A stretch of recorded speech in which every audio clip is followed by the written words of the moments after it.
Welcome to Spirit Gym. What if the stories you're living by weren't actually yours?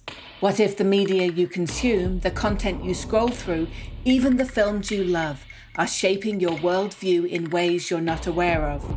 Today, Paul is joined by Ben Stewart, filmmaker, musician, and soul-driven creator, whose viral documentaries like Psychedelica and The Land of the Free have cracked open minds around the world. In this conversation, Paul and Ben explore the weaponization of narrative, the science of neurocinematics, and how technology is quietly training your nervous system. But more importantly, they talk about how you can take back your power through conscious storytelling. Ben is also here to talk about his new course, The Soul of Filmmaking, and what he shares is more than just advice for aspiring creators. It's a call to arms for a new kind of cultural mythmaker. If you've ever felt the urge to create something meaningful, to speak from your soul, or to push back against the systems shaping our minds, this episode is a mirror and a megaphone. So if you enjoy it, we invite you to explore the deeper levels of connection and conversation available in the Spirit Gym membership community. Go to myspiritgym.com for details. And finally, before we dive in with Paul and Ben, we'd like to say thank you for listening, as this podcast would not be possible without you, our subscribers and followers. We also like to thank our premier sponsors, Organifi, Bioptimizers, Paleo Valley and Wild Pastures, and our new sponsor, Correct Life. You'll hear their special offers and discounts throughout this episode, or you can visit the show notes page at paulchek.com/podcast. Well, I hope you're as excited as I am to hang out with my buddy Ben Stewart, who, by the way, has produced some of the most mind-boggling, powerful, change your state of mind view of the world documentaries I've ever seen, including my all-time favorite documentary series on psychedelics and the pros and cons and uses of them, Psychedelica, which is available on Gaia TV. He also recently did an amazing documentary with Aubrey Marcus, which I don't remember the title of, but he'll tell us in a second, on the uniparty system of politics and how it's all a big fucking puppet show. So Ben, awesome to have you back, baby. Yeah, I'm glad to be back, my man. And that film was called Land of the Free. Right, Land of the Free. Very good documentary. And, you know, it wasn't that long. It was only, an hour or a little longer than an hour? Yeah, it was just under an hour, which I'm finding because I'm studying audience reactions. I'm finding that, if you can distill it to just under an hour, that's the sweet spot for people. After that, it really needs to be a grand expose for them to keep their ass in that seat. Yeah, I don't know if it's the same with audio, because my number one podcast in 2023 was my Lucifer Christ Aramon podcast, which was 5 hours long. And so I was shocked and amazed when the stats came in. That was the most listened to of all my podcasts for the whole year. I would love to know what your audience typically does when they're listening, because the thing about audio that's great is you can be driving and listening. And for me, I like the longer the better if it's information packed, which all your podcasts are. So I could imagine that audio would perform like that. With video, you're inviting people to sit and do nothing else. Right. Yeah, that's a very important point. Yeah, it's an immersive technology. So, but it's the same principles underlying both. What are some of the other documentaries you've produced, just so that the listeners may be aware of or want to go check them out? Yeah, so my first one was called Esoteric Agenda. The second one was called Kymatica, which came out in 2009. And those two ones really put me on the map. I didn't even understand what virality was before then. This was before YouTube. So you can tell two things by that. You can tell where my heart and my soul were directed at that point, but you could also tell how much of the fundamentals of storytelling I understood. So I didn't wait for permission to, or wait until I had letters behind my name to get out there and start talking about the things I wanted to. And those are the first two films that I did. I did a film called Ungrip, which was about sovereignty with a fella up in Canada. That was a real near and dear to my heart one. And then I just kind of quit for a while until I had a kid and realized I needed to start actually making some money. And that was, That'll do it. it'll do it. It definitely woke me up quick. And that was when I realized that, I have to pursue something. Before that, it was music and film, but music kind of took a back seat. So I was like, okay, I guess I'm all in on film. And just at that time, Gaia picked me up. And the very first thing the CEO said was, I hear you've done plant medicines. Would you like to do a show on plant medicines, shamanism, and whatever your take is? They didn't put a single word in my mouth. They kind of just took their hands off of it and kept coming back to check in to see how I was doing. So that was Psychedelica. Well, that was just badass. And I'm so glad they did that for you, because you did a absolutely gorgeous job of giving a real honest, balanced perspective. Because, a lot of people that get in plant medicines, they go crazy with it like kids in a candy shop, and, the side effects of that. I watched Psychedelica with a critical eye, not because it was your production, but because of the topic.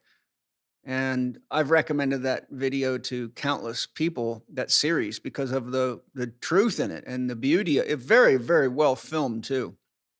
Yeah. And I have to give a lot up to the editor that I had with me, Brian Sheehan. It was really he and I that were, I was writing everything, I was developing it, but he was helping me really bring that to the screen, which is such an art. It's such a craft to be able to do that.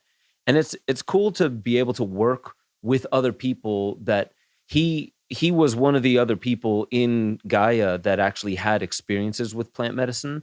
So it was deeply meaningful for him to edit. And so there was a lot coming through there. And I would have to say that it wasn't just us. It was that kind of higher it. When two or more people get together for the same cause, there's this like in-between force that starts to work. And I have to give a lot of credit to that, because that series surprised me as well. After I left Gaia, I did a documentary called... I did one with Pete Evans, and he was the one who actually introduced us together. Oh, Pete is that Evans. right? I just had him on the show just like last week. He's amazing, yeah. And so I did a film with him called The Magic Plant about hemp and cannabis. I moved on to endogenous DMT. So this guy, John Chavez, who would be excellent on your show, he has DMT Quest. So I did that documentary, and it's all about endogenous DMT production and the latest science, which would blow most people's minds. And then Aubrey Marcus started connecting with me. So I did his film Awake in the Darkness. We did one on the vaccines called Unsafe and Ineffective. And then we did one that was called Land of the Free. And that was kind of a twist ending film, because at first it was showing a lot of RFK, and he was the hero that you're following as you explore what the Uni Party is, this singular political machine that is supposed to appear like two different choices, as if we have agency in any of it. And when he stepped down and endorsed Trump, I literally had 3 months to make this film. So 2 months of it was before he stepped down. 1 month of it was after he stepped down. And so I was faced with a choice. What is Act 3 going to be? So I just removed him as the hero. And the hero after Act 3 became the audience members that identify as not just being an independent as a category, but being independent from the charade of the Uni Party. Because more people, exactly, more people identify independently from the left and the right than those who identify with the left and the right. We're just not organized under a cohesive story. There's no tried and true call to action that we're following. That was that film. And that's the latest full film that I've made. And I'm working on 3 or 4 projects right now, but that's a good laundry list of homework for your audience to do. Well, yeah. Well, the 2 things you're working on. Well, imagine you're pretty much done with your course now. Or how are you doing with your new course, which is what we're kind of pointing towards here today? Yeah, man, it's been years in the making. Actually, if you look up here, The Soul of Filmmaking is the name of the course. That's great, the logo. good title. Yeah. Well, and I mean, I named it as such because it's a lot of the times when people engage in courses, they feel that it's formulaic, and it misses a lot of that ineffable, that mystical, which is why I'm so happy that you named your Spirit, Jim. Mm-hmm. And this is the soul of filmmaking, because to me, I'll just say that the oldest technology known to man is storytelling. But if we really break apart why, it's because there's something that we as humans wish to communicate and feel held, but not just to others' intellect. We want to be held by their soul space. We want our soul space to be alive and uncensored, exactly what it is, unique, and also collaborative and cohesive with other people's souls. So basically, the course itself is geared towards people who are aspiring not just to understand the fundamentals of filmmaking and storytelling, which are just incredibly important. If you want to understand propaganda, brainwashing, it all really does come from input, stimuli, and what I would call story. It's the clever sequencing of input and stimuli. But this is for people who understand that technology is allowing for us to communicate a soul message. Should we impregnate our message with soul? Technology is allowing us to do it on a far larger scale, meaning we can impact far more people. And I've been hearing people like Charles Eisenstein and Rabbi Mark Gaffney say, humanity we need to write or co-author the new story of humanity. It's true. And I kept hearing that, but I wasn't hearing a call to action or a specific way to do it. And while there isn't just one way to do it, I was like, what am I waiting for? I'm waiting for these people to tell me how to empower myself. You kidding me? So I decided that I was going to build a film course that addresses the most powerful technology to me, that is story, and also shows that it is high in demand. I don't think I need to explain to your audience how high in demand content creation is. Every influencer, many privately wealthy people, there's a bunch of organizations and groups that are looking to put money in the hands of filmmakers without even knowing what their idea is. So people are just being encouraged and incentivized to make more content. The point of the soul of filmmaking is to ground it in why our spirit feels drawn to telling stories in the first place. That's what we're going to get into here too. So exactly. I put questions in really to draw that out of you. Amazing. The one thing there's a couple things I want the audience to understand is that I was going to Gaia and there were people under me that were in a lot of film debt. I never incurred any film debt, but I learned the long, hard way how to make film.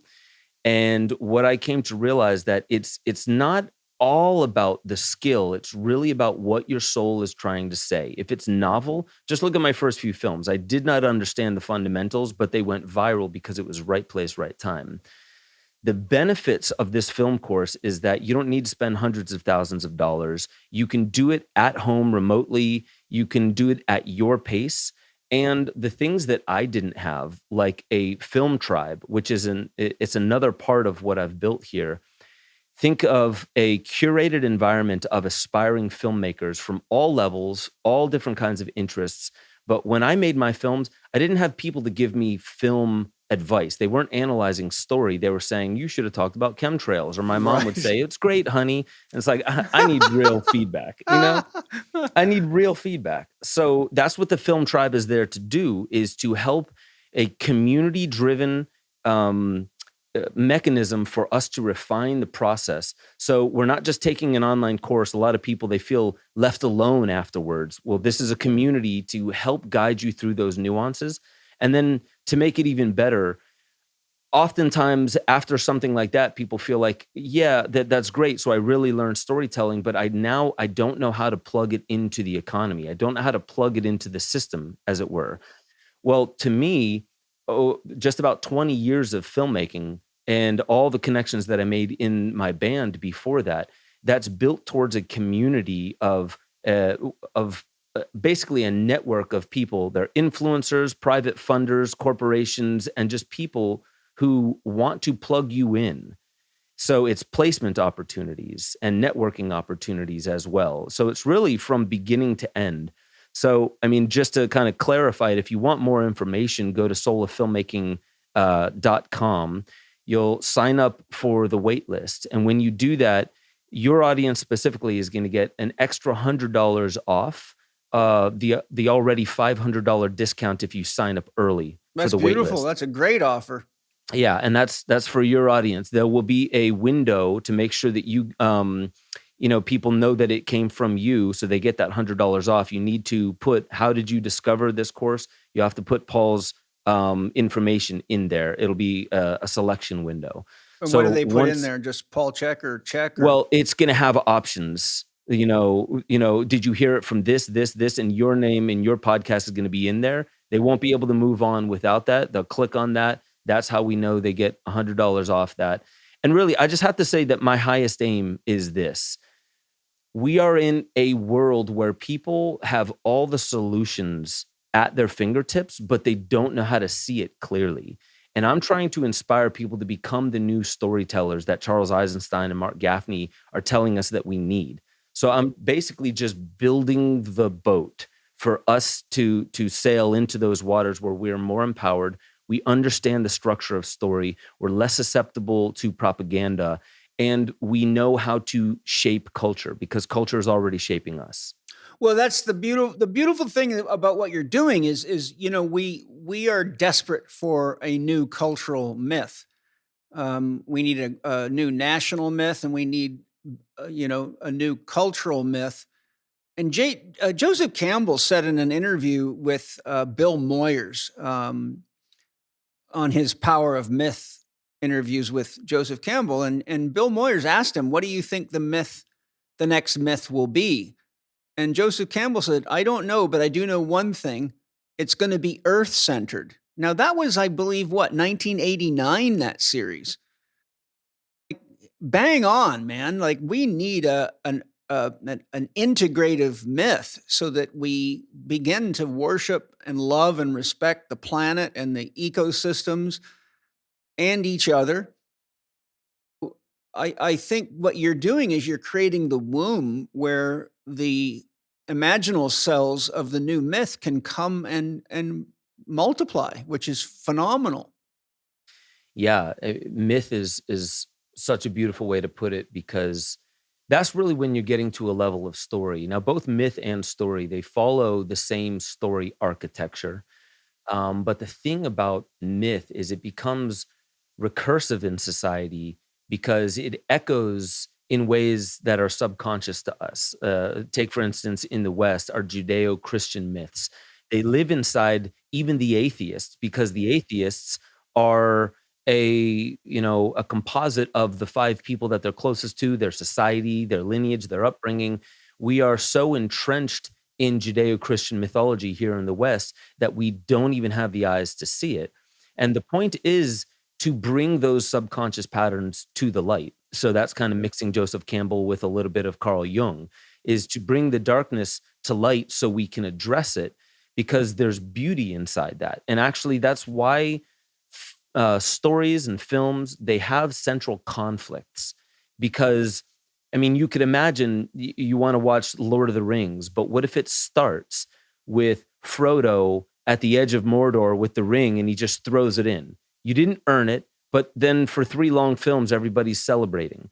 Why don't we watch the good part, right? We think that's the good part. No, we want to understand how heroes transmute problems into solutions, how they transform themselves and they get rid of old parts of themselves that they try to solve every problem with so they can access new parts of themselves. And we want that because there's this conundrum that modern humanity feels. And that conundrum is that we feel like we are being forced to live a life in a very specific way. And we feel like life is some form of slavery, that to connect in with the economic system, that it is something that we're forced to do. So we get wrapped up in this story that we are not here with any agency, that we're being forced. And so I think the new myth that we need is something that is not just earth-centered, but in the domain or the temple that we are. It's self-centered as well. The solutions are present there within us, but we need to access them. So I think that's the new myth, is really understanding that we're not waiting for a hero, a Gilgamesh, a Frodo, a Neo. We're not waiting for that any more than we are waiting for Christ consciousness to emerge from within us. Because, any of those names that I just said, those heroes, they live within us. And those values and principles, they live within us. What we are being asked to do, even by our enemies, is to access our power, to wield our power, and to do so in a way that is not dismissive of others' dignity. Meaning we don't access our power to put another in their place in a way that is excessive. We do so to neutralize harm or to bring more beauty to a situation. And so that to me is the new myth that I think that humanity is asking for. I'm not even just saying this is what I want. I feel humanity asking for this in the way that we make social media videos, in the way that the new documentaries are coming out, in the cultural zeitgeist. We're asking the questions, and I think the obvious answer is we are the answer. We have all these problems. We can enumerate all of them, but we are the answer. How do we access that? My solution is by introducing people to themselves through understanding story. And Yes. story is what we are. A living life is story. From, there's this guy, Jaap van der Wal. He's an embryologist. He studies fascia. And he says, the only way I can describe the fascial evolution from an embryo to the grave is that it's a story that never stops telling itself. Yes. And we'll get into that more as we go, because I have questions on exactly that.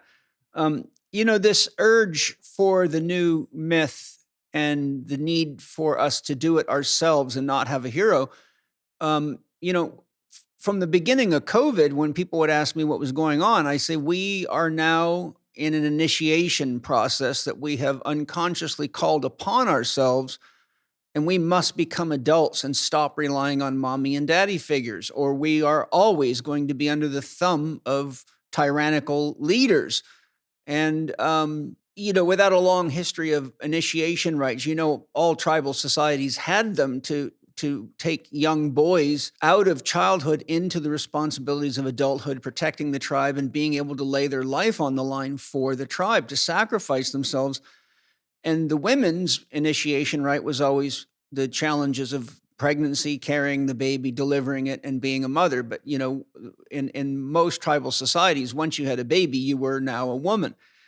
And so just to show you how this works on the unconscious, when Angie got pregnant with Mana, it was her last checkup. And it was the strangest thing. We were in the house and she said, okay, I got to go to the doctor for my last checkup before I give birth. And we had the whole thing. We had doulas. We had the water tub in the house for a water birth. And as soon as she said that, I just had an ill feeling in my gut. And I said, Angie, I don't think you should go. I have a feeling they're going to tell you something's wrong and they're going to, want to do some kind of cesarean or something to get a bunch of money out of you, or God knows what. Well, sure enough, I got a phone call about 2 hours later from the hospital. They want me to do an emergency cesarean section because Mana's blood pressure and heart rate dropped to 50% of normal just while I was sitting there doing the stress test, which is just her sitting there. And so that concerned me deeply. And I talked to the doctor and he said, well, we can wait, but if the kid's got an umbilical cord wrapped around his neck and it kills his brain, then you're going to have to deal with that one too. So what would you rather do? Me take him out or you find out the hard way? I said, to Angie, what do you want to do? And we decided to do the C-section. But the reason I'm telling you this story is because of something that's really related to this. After Angie had the C-section and she was home, and in a few days went by and she had a chance to kind of get back into her body, I said, are you excited to have your baby now, even though it, was a bit of a traumatic experience? She said, I am, but I'm really sad. I really wanted to give birth naturally because to me, it was important to go through that initiation process, a woman, to really become a woman. And so you see that inside of her was this innate knowing that this is a journey I have to go on and I can't take shortcuts or I'm not a woman. And so she really was when she got pregnant with Zoe, it was very important for her to go through that process. Unfortunately, that one didn't work out either because Zoe was turned over upside down and backwards and got stuck in her pelvic girdle. But the difference was she did 36 hours of brutally painful labor. So just intense. I mean, I was there helping her every minute of it, rubbing and holding pelvises together and stretch. It was like full on. I mean, the intensity of it was just hard. I could hardly keep the tears away. I'm like, oh my God, you are getting tortured. And so after that, when she said, I think I got my womanhood from that one, I said, I'm glad you don't need another kid to figure that out. But all of this is just to say, like, it's innate in us, in our unconscious. We know we need to step into the world. We know we need to participate. We know we need to wake up. This is, you may or may not know, but I do a lot of work with my patients, my private clients, and in Spirit Gym. I put a very comprehensive, probably the most comprehensive section on what a myth is, training on what a myth is and how it functions and how to create your own myth. I've never seen anything like it in the world. I studied a lot to put that together. But when a person really finds their myth, which is their, as you know, their story, they finally like step into their own skin, into their own soul nature. And I've watched it just completely transform people's lives. But there's two other things I want to throw on the table for you.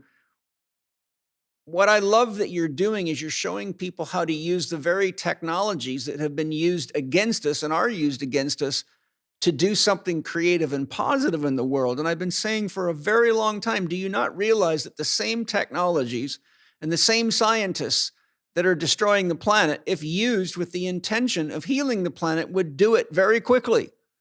But we just have to change our orientation. You talked about the experience between you and your editor making Psychedelica.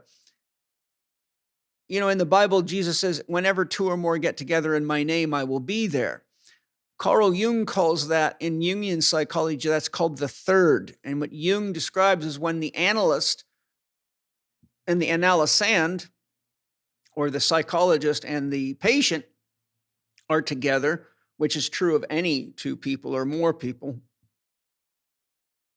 Souls overlap, and there's actually the birth of what Jung calls the third, which carries the wisdom and the intelligence of both of them. And so Jung has quite a lot of writing about how important it is for the analyst to learn to tap into that greater self created by you and the other, which is you and any number of others. Like if you're in this group that you're creating the soul of filmmaking, you're actually tapping into a far bigger, more powerful third because you've got all these great minds involved in there. And I think that's why intuition is so important in any process of creation. Organifi have just come out with their brand new Creatine Cherry Chews, a sports gummy designed to enhance performance and recovery. Containing the highest quality creatine monohydrate sourced from Germany, together with Vita Cherry, a tart cherry extract known for its antioxidant properties, Organifi's Creatine Cherry Chews are free from additives, sweeteners, or fillers and taste amazing. They are the perfect exercise enhancer because your body uses the creatine for energy immediately. Take 2 gummies before or after your workout, and most people will feel the difference after 2 weeks of constant use. Used regularly, creatine can increase endurance and muscle strength, help reduce muscle cell damage, assist with recovery, and support cognitive function and focus. To try Organifi's Creatine Cherry Chews and save 20% off your order, go to Organifi.com/Chek20 and use the promo code Chek20. That's Organifi.com/CHEK20, and the code for your 20% discount is Chek20. Yeah, you said something really, really beautiful in there about the very same technologies that are being waged against us. There's so much more potential to them. And really, it's a reimagining what's available to us in the form of solutions. So for me, of course, I would rather be outside with my hands in the dirt playing with my kids every day, Mm-hmm. not just in front of my computer all the time.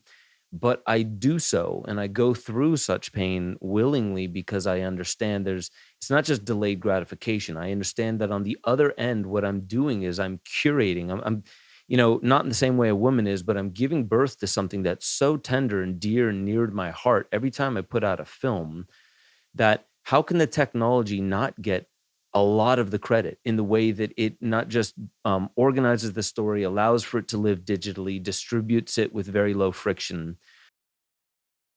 Marshall McLuhan said the medium is the message. We've been telling stories for, since time immemorial, but now we have the ability to curate and work on the pacing of and the visual acuity of and the auditory acuity of, to the point where it's getting to a kind of a science. And, I love the Arthur C. Clarke quote, any sufficiently advanced technology is indistinguishable from magic. Well, story is a technology that helps people not just locate self on an interior constellation of values and principles, but also to have examples of what we can do with our potential. And so to me, with that Marshall McLuhan quote that the medium is the message and any sufficiently advanced technology is indistinguishable from magic, we can really start to ascertain that the one driving force of culture seems to be story. It's like protocol layers of the internet. Like the higher layers do not operate unless the lower layers are operating the way that they're supposed to. And story is really it. And there's this new science. It's a really interesting field called neurocinema or neurocinematics.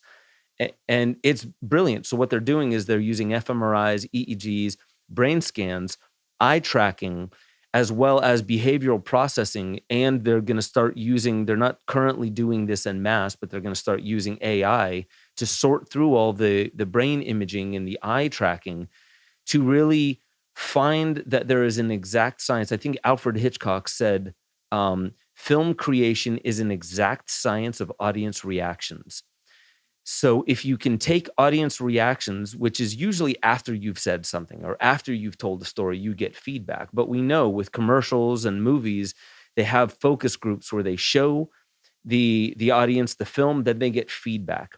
But this is taking it one step deeper where they're actually tracking eye location on a screen. I wish I had some visuals to show you where like there's almost like a thermal map, and red is where people are focusing on the most. And it's just this amorphous blob. And every time they show Jenny McCarthy, you see, a lot of red around the eyes, around, the breasts, where people would naturally be looking. And that's why Alfred Hitchcock was actually the best when they studied. He was the best at knowing exactly where people's eyes would be on screen. And the other thing that Neurocinematics is doing is they're mapping brain activity, so they not only can see where your eyes are pointed, but how you're categorizing it neurologically and what patterns are lighting up. With that, they're able to really fine-tune the power of film and advertisements, which brings this to two different levels: supreme artistry and also supreme propaganda. I know. I was just going to say, this is a double-edged sword. My God. It totally is. And the thing is that I heard this thing about Samael Aun-Weor, who was a Gnostic living in Mexico, and he remembered all his past lives. And when he was given the instructions to finally open, like a Hail Mary pass to humanity, to open up all of the tantric teachings to the masses, which were typically shared almost only for like the mesoteric or the clergy of any kind of religion or philosophy. So he said at that very same time that he was given that message, pornography started. Wow. And it was the other side of the polarity. So you have the highest spiritual possible potential of tantra, which is more than, sexual intercourse, but let's just leave it at that. And then there's pornography, the ultimate deterioration and decontextualization of that act from the stories of our lives and the meaning centers. Yes. So the reason why I say that is because we have to understand that propaganda is going to get worse the more that the potential for what we would like, which is the more beautiful telling of the story of humanity. It's just the way that it kind of goes in this type of our reality. So what that means is, to me, it feels like a calling where, as things seem to be getting worse, what do? I engage more. I give it more of my presence, but I don't let it hijack me. And in neurocinematics, I have to say that the final thing about that is the end goal for the propagandists are, and not just for the propagandists, for those who are just kind of like tinkering with the technology of film, the end aim is to have film that you're watching. You're also being monitored. So the story changes in real time. Yes. With your expectations and with the perfect affect that can be given to you. Meaning Alfred Hitchcock knew that he wanted to keep you in this space for this amount of time and then give you a break. That's an integration period. And then bring it back to the suspense and then integration. That is B.F. Skinner's behavioral psychology, the Skinner's box, to a T. Unfortunately. It is. It's the way that B.F. Skinner realized that with a variable ratio reward schedule, which basically means you can't figure out the pattern of when you'll get the reward. So you have you think, if I leave now, because if you'll miss the reward. If the reward was consistent, you know that, well, I could leave and I'll come back and I could probably assume I'll still get the reward. But this is how they trained pigeons to read words like peck and turn and actually perform a peck or a turn. But all they're really doing is identifying the difference between two squiggles and they're behaving. It's the same psychology underlying gambling at casinos. The same psychology that makes you scroll and scroll and scroll on social media, even though you're not getting what you would call a reward, because you know that somewhere along the lines, you're going to get a reward and you'll get that dopamine hit.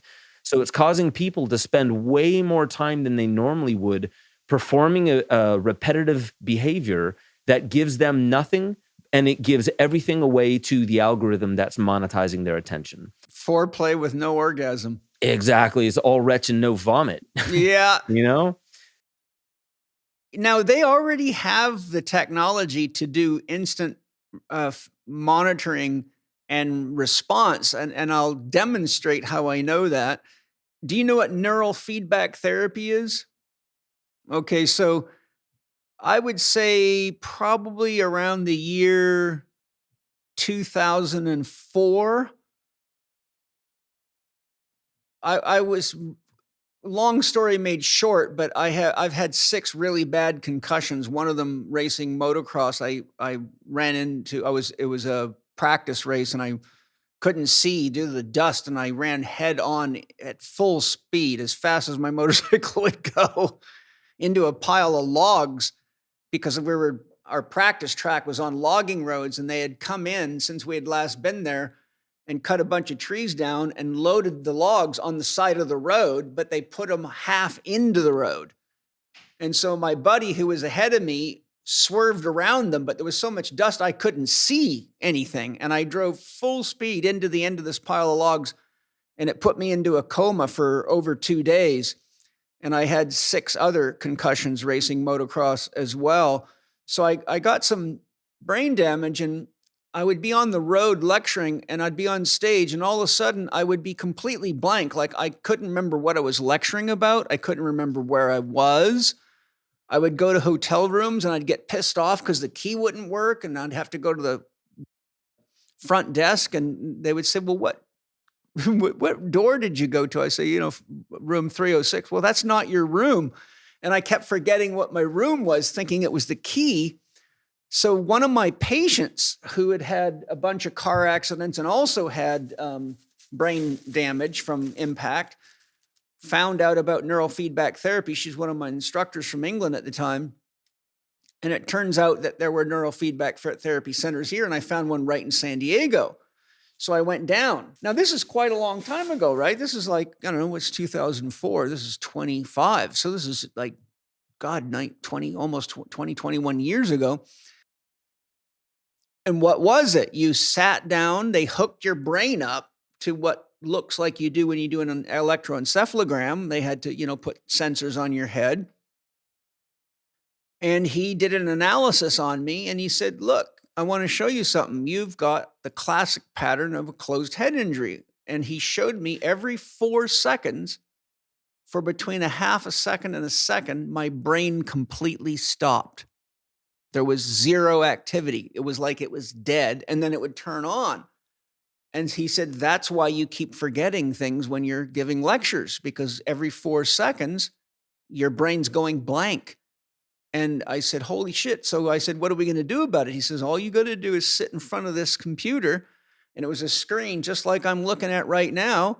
And all it was cartoons. And I said to him, how in the hell is this doing anything? He said, well, every color and every shape in there has an effect on your brain, which we, the computer programmers, know. And so it's reading your brain's reaction to the colors, the shapes, and the imagery. And wherever your brain's not integrated, it's recreating the image on the screen so that it'll direct those parts of your brain to turn on. So there's the point I'm trying to make. 21 years ago, they could monitor your brain and change the screen in real time to make your brain do what they wanted it to do. So if they had it 21 years ago, your social media is a lot more fucking dangerous right now than you realize. Yeah. I mean, our smartphones connected to all the apps and the algorithms is a military grade. You could call it a weapon, but it's at very least military grade technology aimed at your brainstem. 5th generation warfare. Yeah, so the fascinating thing about that is if you look deeper at some of the technologies that are out there, I think Tristan Harris did a talk with some other fella on stage the one time, and they were saying that modern Wi-Fi routers, the Wi-Fi can basically it's permeating throughout your house. And what it can do is it started taking a camera and looking at a room while also looking at the signal coming from the Wi-Fi router and matching hundreds of thousands, if not millions of parameters of images of rooms while also looking simultaneously at the Wi-Fi router that correlates to that room. Eventually, you could take the image away and just use the Wi-Fi router to determine what's going on inside the house. I've seen video footage. It was maybe 6 or 8 months ago. It was video someone shared from an inside defense contractors meeting, and they showed that they have, and they were there to sell the technology, but the guy was demonstrating the technology, and he showed how their computer system taps into Wi-Fi routers, and it uses the information and creates an image, and it looked just like when I was in the military using infrared scopes.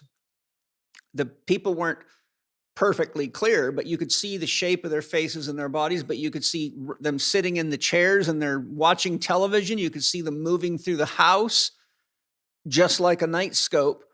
And so they already have that technology, and that is surely being used against us. Yeah. And so there's a couple other things. Like on top of that, they found that you could apply machine learning to fMRI studies while people are looking at images. And eventually you can take away the image, or somebody could say, think of a giraffe, and the AI is only looking at your fMRI study, but it can accurately then generate using AI an image of what it thinks you're looking at.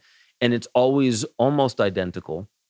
And, whether it's a giraffe standing in a field or something like that, or a pretty woman or whatever it is, it's just the AI is just looking at the fMRIs. That's it.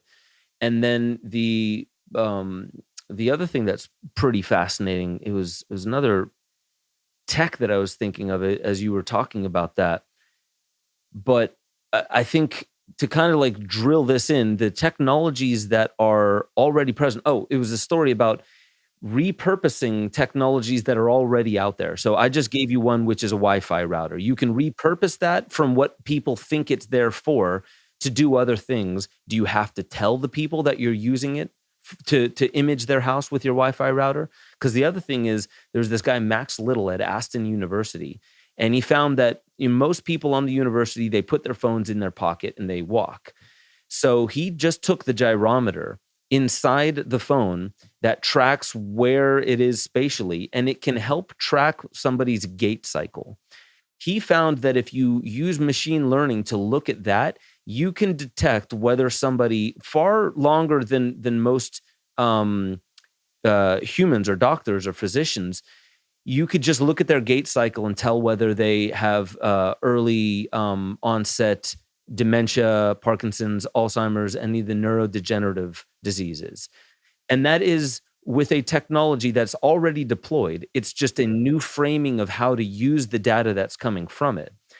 So now the internet that we're looking at is actually seamlessly embedded into our environment. There's smart dust in the concrete in Denver that communicates with cars and that communicates with satellites as well. God knows what information they're picking up from it. You could imagine some of it would be how fast you're going or what car just went by. But what I'm basically saying is that the new internet is becoming more invisible because it's basically just using the smart sensors everywhere to create a field to gather data from more and more and more things. So I'm bringing that back to what we're talking about with story and film specifically, because it's going to be hard, I would imagine, once this technology is perfected like this, it's going to be very difficult for us to not consume content, it evolving in front of us according to our expectations, but that evolution will have a secret call to action, if you will, from an unknown agent or an unknown group that is siphoning all the benefit from your action to them without you even knowing that you did something on their behalf. Yeah, I think that's where movie is, as an immersive technology, is moving, is a way to not just entertain you as we think stories always were, but actually to entrain you. Yeah, and I think so. What came to my mind as you were saying that is we have to be careful that the content we're consuming doesn't consume us. And, and that word's not unusually used. Like if someone says, I was so consumed by that movie or that story, right? Harry Potter. I mean, look how many people get consumed in that. I mean, Penny must have watched that series I don't know how many times. Mana's probably seen every one of them 3 times. But there's something I want to bring up here because it's very relevant to the whole concept of the podcast today. And that is, if you think of everything that we've just shared between the two of us, go back to my story of neurofeedback, we're actually at a very interesting time where we're beginning to actually be able to see, David Chalmers had the hard problem of consciousness. How do you get consciousness out of matter? How can the brain produce qualia, etc.? But what we're really actually seeing here is we're actually, for the first time, have the technology to see how spirit interfaces with the brain. Where before, most people today think the brain creates consciousness. So the way I explain this to my students is, if you take a shaman's drum and you say, okay, I want to do a healing on this client, and you empty yourself and you connect to the soul of the client, and you say to that client, what is the rhythm that you need right now? How can I serve you? And all of a sudden, spirit begins to communicate with you, and your arm starts beating the drum at a specific rhythm. Without the drum skin there, you would not be able to have a soul-felt experience of spirit, because the drum skin is the membrane that catches spirit. It creates the resistance to produce the vibration that produces feeling and awareness and qualia and sound and experience, right? So we're now actually able to monitor a person's thoughts and say, oh, that's, they're thinking about something fearful. It's lighting up the amygdala or whatever. Now we're able to actually say, okay, we're not just looking at the brain. We're looking at how spirit, because Rudolf Steiner says thought is actually the flow of spirit. And I define spirit as the flow of energy and information. So whenever, for example, my definition of love is an embodied and relational process. Love is the flow of energy and information through empathic and compassionate connection to self and or other. So the flow of energy and information. How would you know somebody was loving you, Ben, if there wasn't energy and information being transferred, right? So what I'm saying is, when you're feeling someone's love, you're actually feeling the flow of their spirit into your personal soul space. So now we take the concept of the membrane, the shaman's drum, and what is your brain? It's billions of membranes and cells creating membranes separated by fat and water, which is highly sensitive to frequency. So we can actually use this technology to further embrace the fact that we are creating our reality with our thoughts and with our beliefs. And that is, I think, a gateway to realizing that it is the stories that we embody and that we give life to that dance on the keyboard of the membranes of our mind. So they're using the technology to monitor our minds to then throw cues at us. So they're actually throwing spirits at us that direct us, right? And just like the spirits of alcohol can be very addictive, they can use the spirits of the promise of health or the promise of longevity or the promise of freedom or the green revolution to control your mind. But if we are aware of how the technology works, and we are aware of how story works, and we're aware of how myth works, and we're aware of how the science of memetics works, all of which we're about to get into, we actually can filter and defend ourselves, because it doesn't matter what story Ben throws in front of me. Like if Ben's trying to convince me I need to become a dogmatic, hardcore Christian, I have too much other spirit information that tells me, no, I've transcended that. I don't want to go backwards. But if I don't have anything, if I don't have a myth to use as my North Star, then I'm highly susceptible to having my compass warped in any direction somebody wants me to go. I was going to ask if you have accepted our Lord and Savior Jesus Christ into your heart, Paul. Well, I've accepted Christ, but not Jesus. Jesus is a myth, and Christ is a reality. Man, I love it. I love it. You know what I was thinking when you said that was it's definitely right about the membrane, and there's a medium by which we communicate. No matter how we communicate, it takes a medium. And what's interesting is when I get into these topics with people, they start getting scared because what they're doing is they're hyper-focusing on the negative applications of such technologies without acknowledging the badassery of being a human. Not just how resilient we are, but how much power we can bring to bear, but we have to believe first in ourselves. And it's not even actually about belief. It's fucking around and finding out. You tinker with your potential, you're going to start finding out stuff. And if you're bold enough to continue and to actually understand that you're put here for a reason, don't belittle yourself. And if you're put here for a reason, then there's certain things or gestures that you will signal to reality and the others and nature around you that show this is the signature of my soul. This is what I came to voice while alive here. And what's beautiful about that is, well, let me stick on the hangups for a second. A lot of people are so worried about propaganda being worked on them, so they stay beyond skepticism into the realm of cynicism, where they don't believe anything. They think everything's trying to screw them and lie to them, when deep down inside, when we're listening to a song, our initial thought, if the song and the beat starts getting good, isn't, oh, I need to maintain my sovereignty. Don't obey this, whatever this is. Don't obey this. Don't just let stand yourself still. Dance. Don't let yourself dance. Just stand still. No, we want to be overcome. We want to be swept away. That's what a numinous experience is. Exactly. That's what a mystical experience. That's why we do plant medicine. Exactly. Overtake me, baby. Take me, baby. Unfortunately, so many people haven't satisfied the base of Maslow's hierarchies of needs. They don't feel safe. They don't know whether they can trust what is inviting them into an experience. And so what I would say to that is you are what all these multi-billion-dollar industries are trying to access. And that you is not just your name, it's not just your bank account, it's not those tangibles. It's the intangible, ineffable, unique, irreducible expression of you that only you could bring. And that is actually inexhaustive unless we admit to ourselves and believe that we are exhausted from it.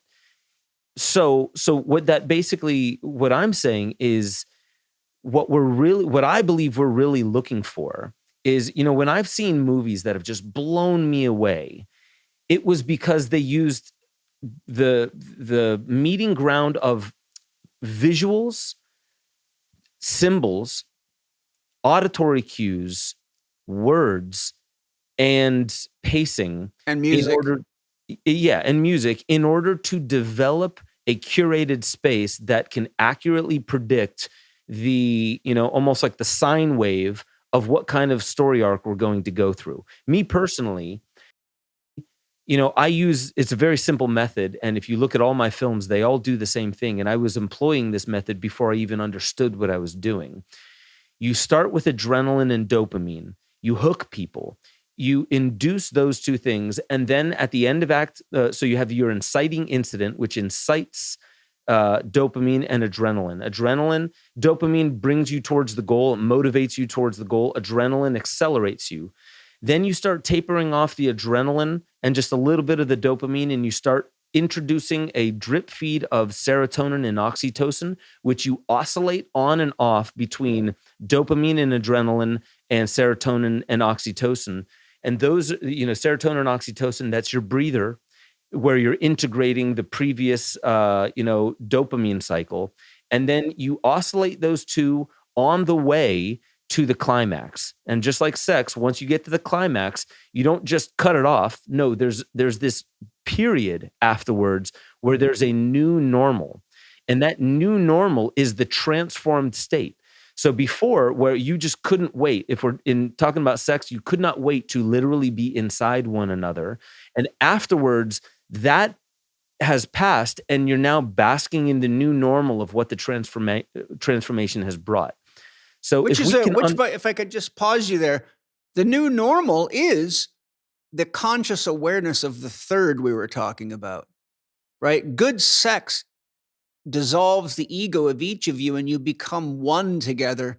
And so that's the experience. See, when Ben and his wife have beautiful simultaneous orgasm, let's say, at that moment, there's no Ben and there's no wife. There's just the spirit of the two of them together, right? So there you merge into the third. So the new normal, and this is why sex is so important in a marriage or in a long-term relationship, because it takes you out of whatever it was that was the hang-ups and the glitches, which is that sort of like intensity you were talking about.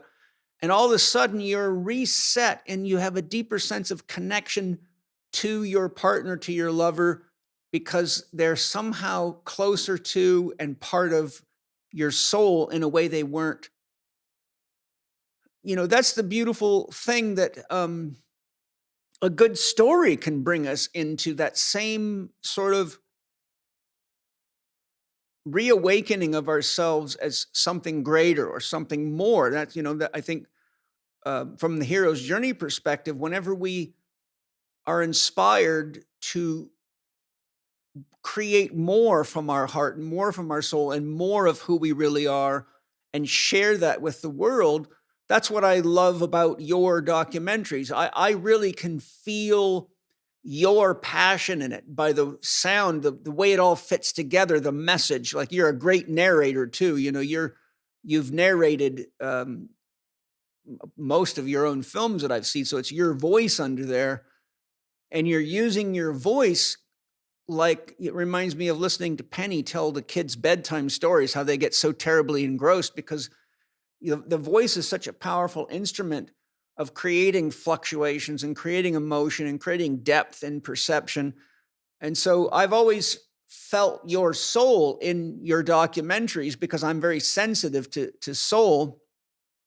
But before I forget the other comment I wanted to make, you talked about fear. And I always tell my students and my patients, remember, fear never makes a good seeing eye dog.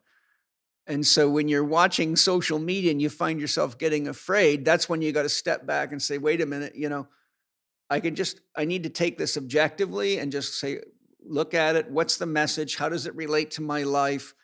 Is it really true? You got to ask the who, what, why, where, when, and how, so you don't get trapped in it.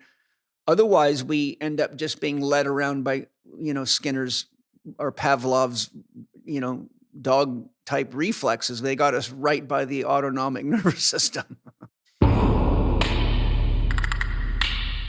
Hello to all of you. I hope you're enjoying the podcast as much as I am. My buddy Aubrey Marcus recently visited me and he brought me a nice little gift. It's called Energy, and he was confident I'd really like it. He knows I'm skeptical about such things. It sat on my counter for about a month before I tried it because I was waiting for a day when I felt I needed a boost to get some work done.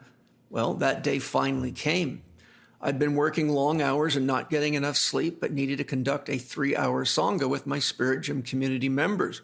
I thought, well, today's a good day to try the correct energy supplement that Aubrey left me. I did, and I was blown away with how smooth, opening, and energizing correct energy made me feel. My mind was crystal clear. I didn't have any of the typical caffeine buzz energy products generally give at all. Within about 10 minutes of taking correct energy, the word that kept going through my mind was, wow, I didn't think I'd find an energy boost product that could possibly work better for me than Update, but thanks to Aubrey, I did. Correct Energy provides the alchemical magic of decaf green tea, decaf green coffee, affinity paraxanthine, and other supportive ingredients. Correct Energy is third-party tested to be sure that all ingredients meet the highest safety standards for pesticides, herbicides, heavy metals, BPA, BPS, and has no glyphosate. Correct Energy is smooth, effective, and clean, and you can feel it too. If you need to be sharp for a meeting, want to have a little extra juice to play with your kids, or have some extra push for a workout, I can assure you you won't be disappointed with Correct Energy. Correct Energy comes in easy-to-carry and store packets. After using Correct Energy, I got none of the letdowns so common with caffeine-based products and other energy products. If I wasn't truly impressed, and my friends and Penny have been as well, I certainly wouldn't be sharing Correct Energy with you now. If you want the most effective energy boost supplement I've ever found, you'll definitely want to try Correct Energy for when you need a little extra boost to optimize your day. To get your supply of Correct Energy, go to korrectlife.com/Spirit Gym. That's korrectlife.com/Spirit Gym. Enjoy Correct Energy. Yeah, it's definitely true. And, coming back to the can we trust where the messages are coming from? I think this is a big reason as to why, and also like it's a big advantage to having technologies that widely and in a very frictionless fashion disseminate messages. We're in the age of the influencer. And what that really means, like if you think of why we're in the age of the influencer, because like even if you just look at it from pure economics, why does it work to have influencers? Well, people trust faces. And the same thing happens inside of us. I forget the name of, it's called The Human Brand. There's a book called The Human Brand. And in the very first chapter, it starts talking about when, evolutionarily, when we would encounter a different group in the woods, the very first thing that would happen, we don't even intend to do it, it just happens within a millisecond, is we assess what are their intentions and what's their capacity. Because if it is, a rabid field mouse, we would feel a lot different than, a rabid hound, right? So its intention is one thing, but its capacity to be able to do what it intends is another thing. We look at brands in a very similar way, on point with why are we in the age of the influencer? Well, all these companies are realizing we need someone to champion our product that people believe and they trust. Yes. Because really what we're doing as influencers is saying, here's the ideology that I live under, and here's the logic that underpins it, so you can understand. That's open source. If I tell you my logic, that's open source. A map of why my ideology exists the way that it does, so you can trust that when I am speaking. If you trust me, you trust that I am speaking from that open source platform, and I can always bring it back to that as well. And there's other ways, like, if we just trust that somebody is humble and they're bold, that's a great combination of two different things. Like, you could be humble and not bold, and that would feel weak. You could be bold and not humble, and that'll feel arrogant. But when you are bold and you are humble, simultaneously, that invites a holy other, a third element that is the soul speaking more unencumbered by various different influences, meaning people want to know that you're speaking from the soul, not from a formula, not trying to get some ulterior motive or hidden call to action out of somebody. And that was actually what I did in my very first few films. I was going on these speaking tours after I made my films all around the world. And I noticed that all these people that were speaking alongside me and even opening up for me, they knew how to monetize. I knew jack shit. And I was there because I was like, we're changing the world. And what I started to notice was, why, if I knew so little about storytelling, did I get tens of millions of people within the first couple years to watch my films? It's because they could trust, I would imagine, they could trust that I was speaking from the soul. I didn't have all this knowledge. I didn't hire Morgan Freeman to narrate it. I wasn't pulling out all those gimmicks. I was just speaking to the audience in a way that was like, I don't want your money because this is free online. You don't need to do anything. You don't need to sign up, give me your email, nothing. And that was my way to circumvent all their skepticism that they're in a world that's just trying to commodify their attention. And that was like, oh, I believe this human. It was like when I saw Ron Paul speak, I was like, wait a minute, is this a politician that believes what he's talking about? Like, holy shit. I'd never witnessed anything before that. I was like, I actually believe the words that's coming out of his mouth, not because of his logic, but because I can tell he's connected to his soul as he's speaking.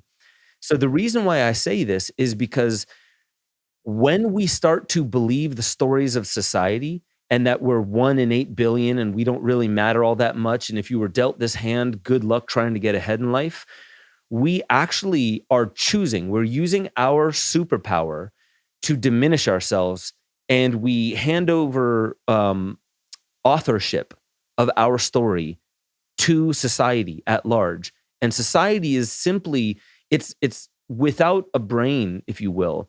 It's just cutting the tallest poppy. It's just conforming us into the herd. So that's the thing that I'm trying to impress upon people, is that it's not like, oh, do you want to make some money? Film is a good, place to go. It's a booming industry and you may have some fun. No, it is a path for your soul to be able to, yes, connect with the market, to be able to pay you and compensate you for the hard work that you will do. But what you're really doing is you're understanding the switchboard behind people's minds. And this is, I'll just end on this. Yuval Noah Harari, the guy who wrote Sapiens and Nexus and Homo Deus, he's saying we are hackable humans. Yeah. And while he's wrong about so many things that he talks about, he's very much so right about that. We are hackable if we don't understand how we're hackable. And so when you say, people are so in fear as they're, scrolling through social media, it's because they don't even have a clear understanding of what they're going to do once they found what they're looking for, because they don't know what they're looking for. They're just like, come on, machine, tickle me. That's what most people are looking for. If we had clearer intentions, we wouldn't be so hijackable. And that's where the myth has to come in. A myth is a guiding structure. It's something that organizes your life. It organizes your conscious, your unconscious. It's very, very powerful, which we're going to dive into. But I have two things I wanted to share. When you talked about the combination of humble and powerful, who immediately jumped into my mind? Mahatma Gandhi. humble, and very powerful. And the other thing is, you're talking about the soul of filmmaking, the name of your course, and we're having a very beautiful dialogue about the soul. I think it's really important for us to be awake to the fact that when we create story or video or story in video or write books or anything from our soul soul is always magnetic to other souls. It really is. I mean, if like I can give you an example. I have seen Christian preachers preaching absolute shit, trash, but they were so goddamn ensouled with it that they so believed their own silliness that I could not help but just watch and say, man, I don't believe a damn thing this guy's saying, but boy, is there a lot of soul pouring through this guy. It's like, I can have empathy for them because there's the power of a myth right there. I'm like, this guy has been mythed, and can't distinguish that there is a difference between some myths and reality. And there's many different types of myth, as you know. But my only point is what you're teaching people to do is to create from their soul. And there's no better marketing program than the magnetism of soul. I mean, that's what makes a star right there. Yeah. I have an example of that.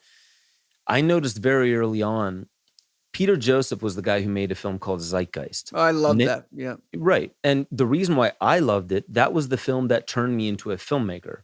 That, with the help of mushrooms at the same time, made me a filmmaker in 2 hours. Quite a combo.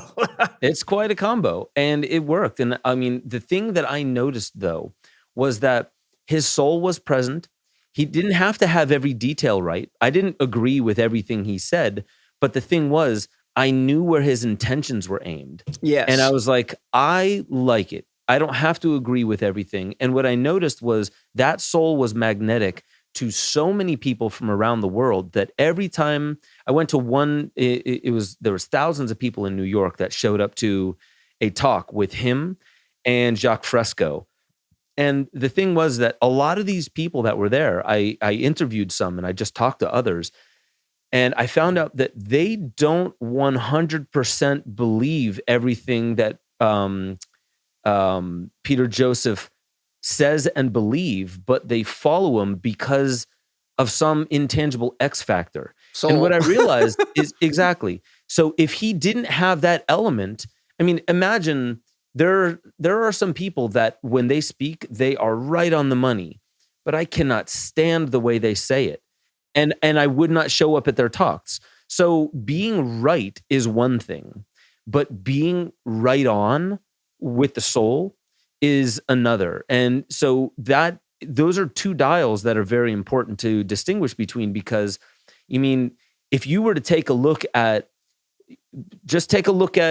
Hitler, Lenin, maybe go back in time if you could, and take a look at Genghis Khan. They probably wrapped people, enraptured them, right? They have this charisma. They can wrap you in a story, and they can make you feel that the values present in the way that I frame this story is all you need to know. It's how you should organize your life. It's right here and captured inside this story that I'm telling. And if you are a good enough salesman, some would say, or orator, whatever it is, you can bring people into that space and they can feel your soul. And then afterwards, what many people have good intentions, and it leads them directly to hell because they still outsourced their authorship to somebody else. And they believed it so foolhardily. Just imagine the future of AI. Being able to, in real time, analyze what your thoughts are, what you're paying attention to, what your drives are, what stimuli comes best after the last stimuli to keep you going on this sequence. And it's like a marketing funnel. You start them here, you bring them here. Somewhere along the line, you set up the importance of the call to action, and then you give them the call to action. And then, as if they thought of it themselves, which is the best, it's like Inception. It's the best way to get people to make a decision is, A plus B equals, well, I guess I should go out and buy this product, and that's how it seems to work. And that in and of itself, the buying of the product isn't really the problem. It's the forces inside the scaled industrial size of how Yes. we are being called to action to do repetitive tasks that disempower ourselves, feed a very few people, and the cost is distributed to the rest of humanity and to nature itself. Absolutely. What is the solution here?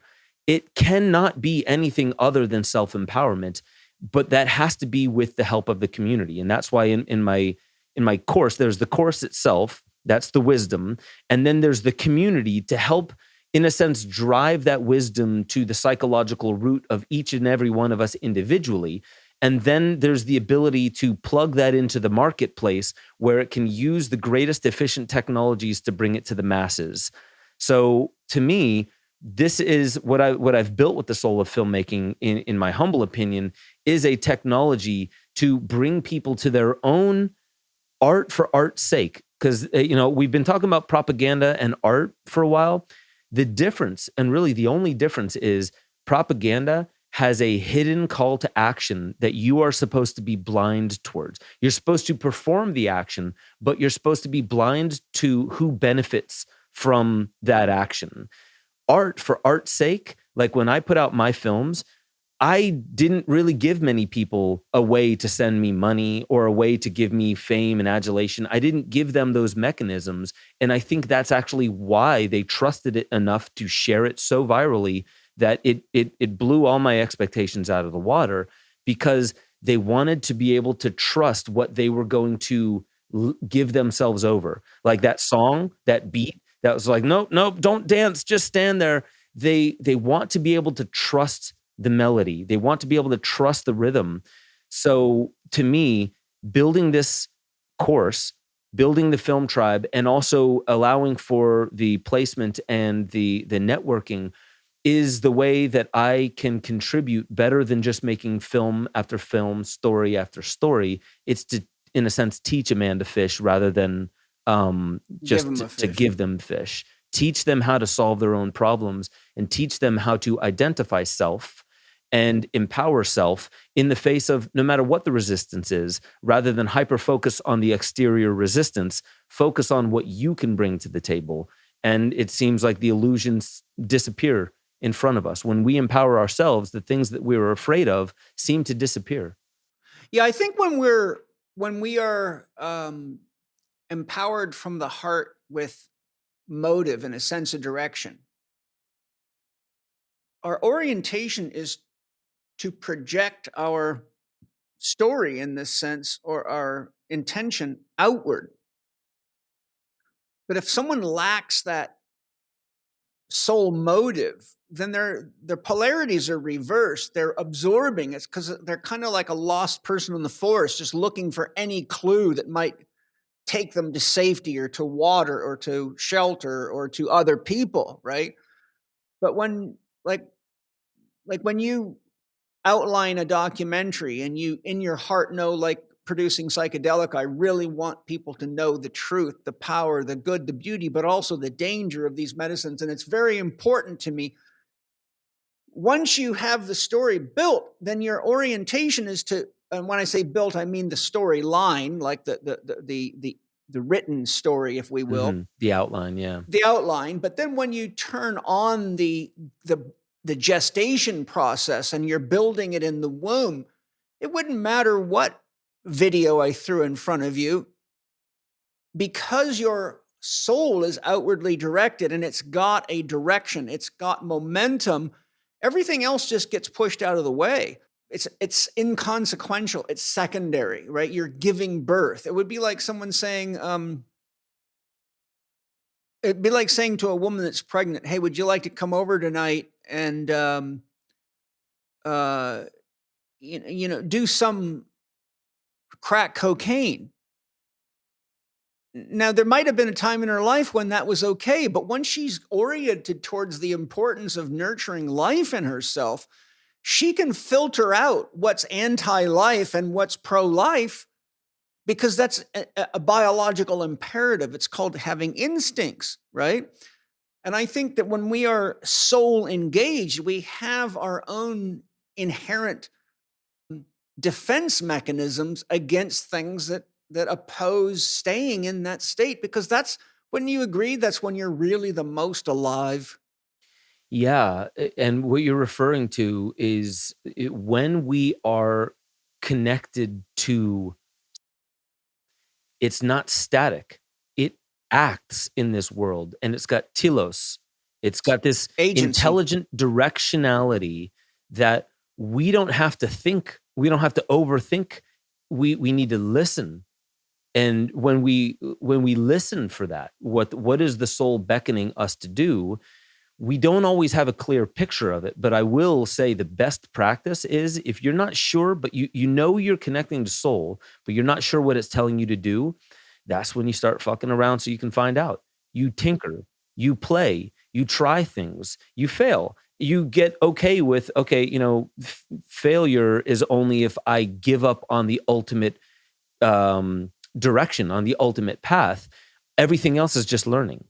So I try things. Oh, well, it's definitely not that. I tried something. Oh, there was something cool about that, but I'm not sure. I tried this other thing. Well, when I triangulate between these three things, what it is I like, it really keeps bringing me back to this domain. So you study that domain, you play in that domain more. You start to get good at things and you start to realize weaknesses. You strengthen the weaknesses.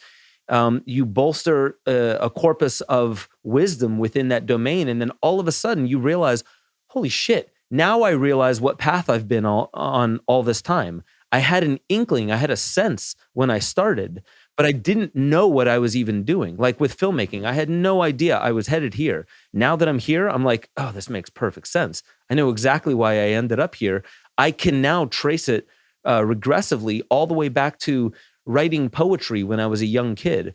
And I submitted it when I was really young. And a poem that I submitted got me so recognized in my hometown of Enfield, Connecticut, that at the mall, I stood up in front of the town and I told them about this poem that I wrote. And that validation, being heard by my community, was like a rite of passage. And what's funny is, what I did in that moment, the only thing I said to the audience was, my brother taught me everything I know. And I stepped off the stage and I walked away. I didn't know how to hold the credit for all of it. The spirit of it all.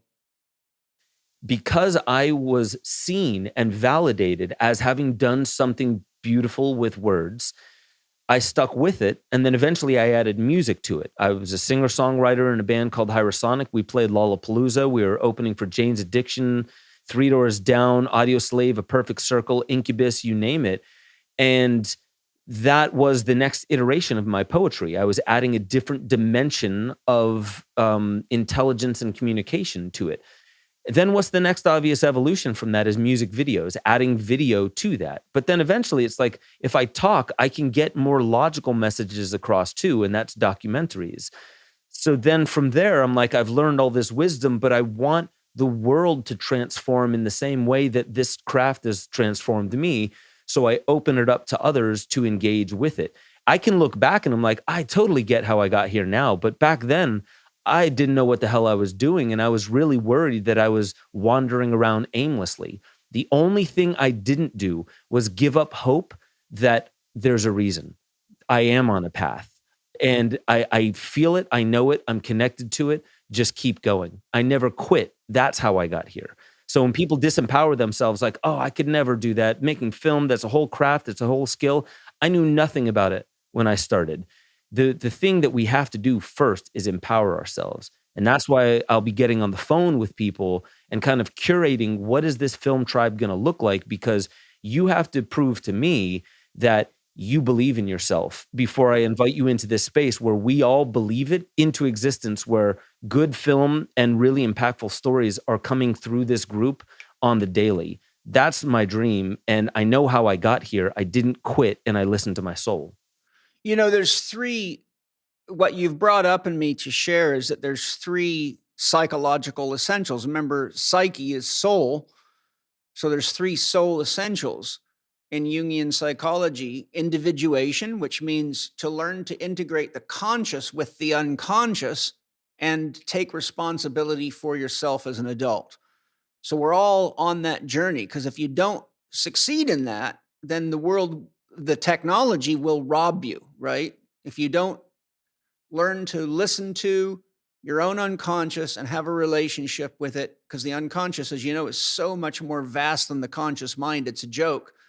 Bruce Lipton says the unconscious mind has 1,000,000 times more processing power than the conscious mind. So that's the part of us that's connected to everything. I mean, everything. So then we have relationship. We can't do anything by ourselves. Somebody made the microphone we're talking into and the computer screens we're looking at each other on and the clothes we're wearing. And when you're going into relationship with all the students of the soul of filmmaking, and so then that powerful soul of yours infuses them, and then the third is created. So relationship, individuation, listen to your unconscious, have a relationship with it, become an adult and take responsibility for your choices. Relationships are what love is all about, and the soul is really a love bunny. And then competency, to develop the skills we need to live our dream.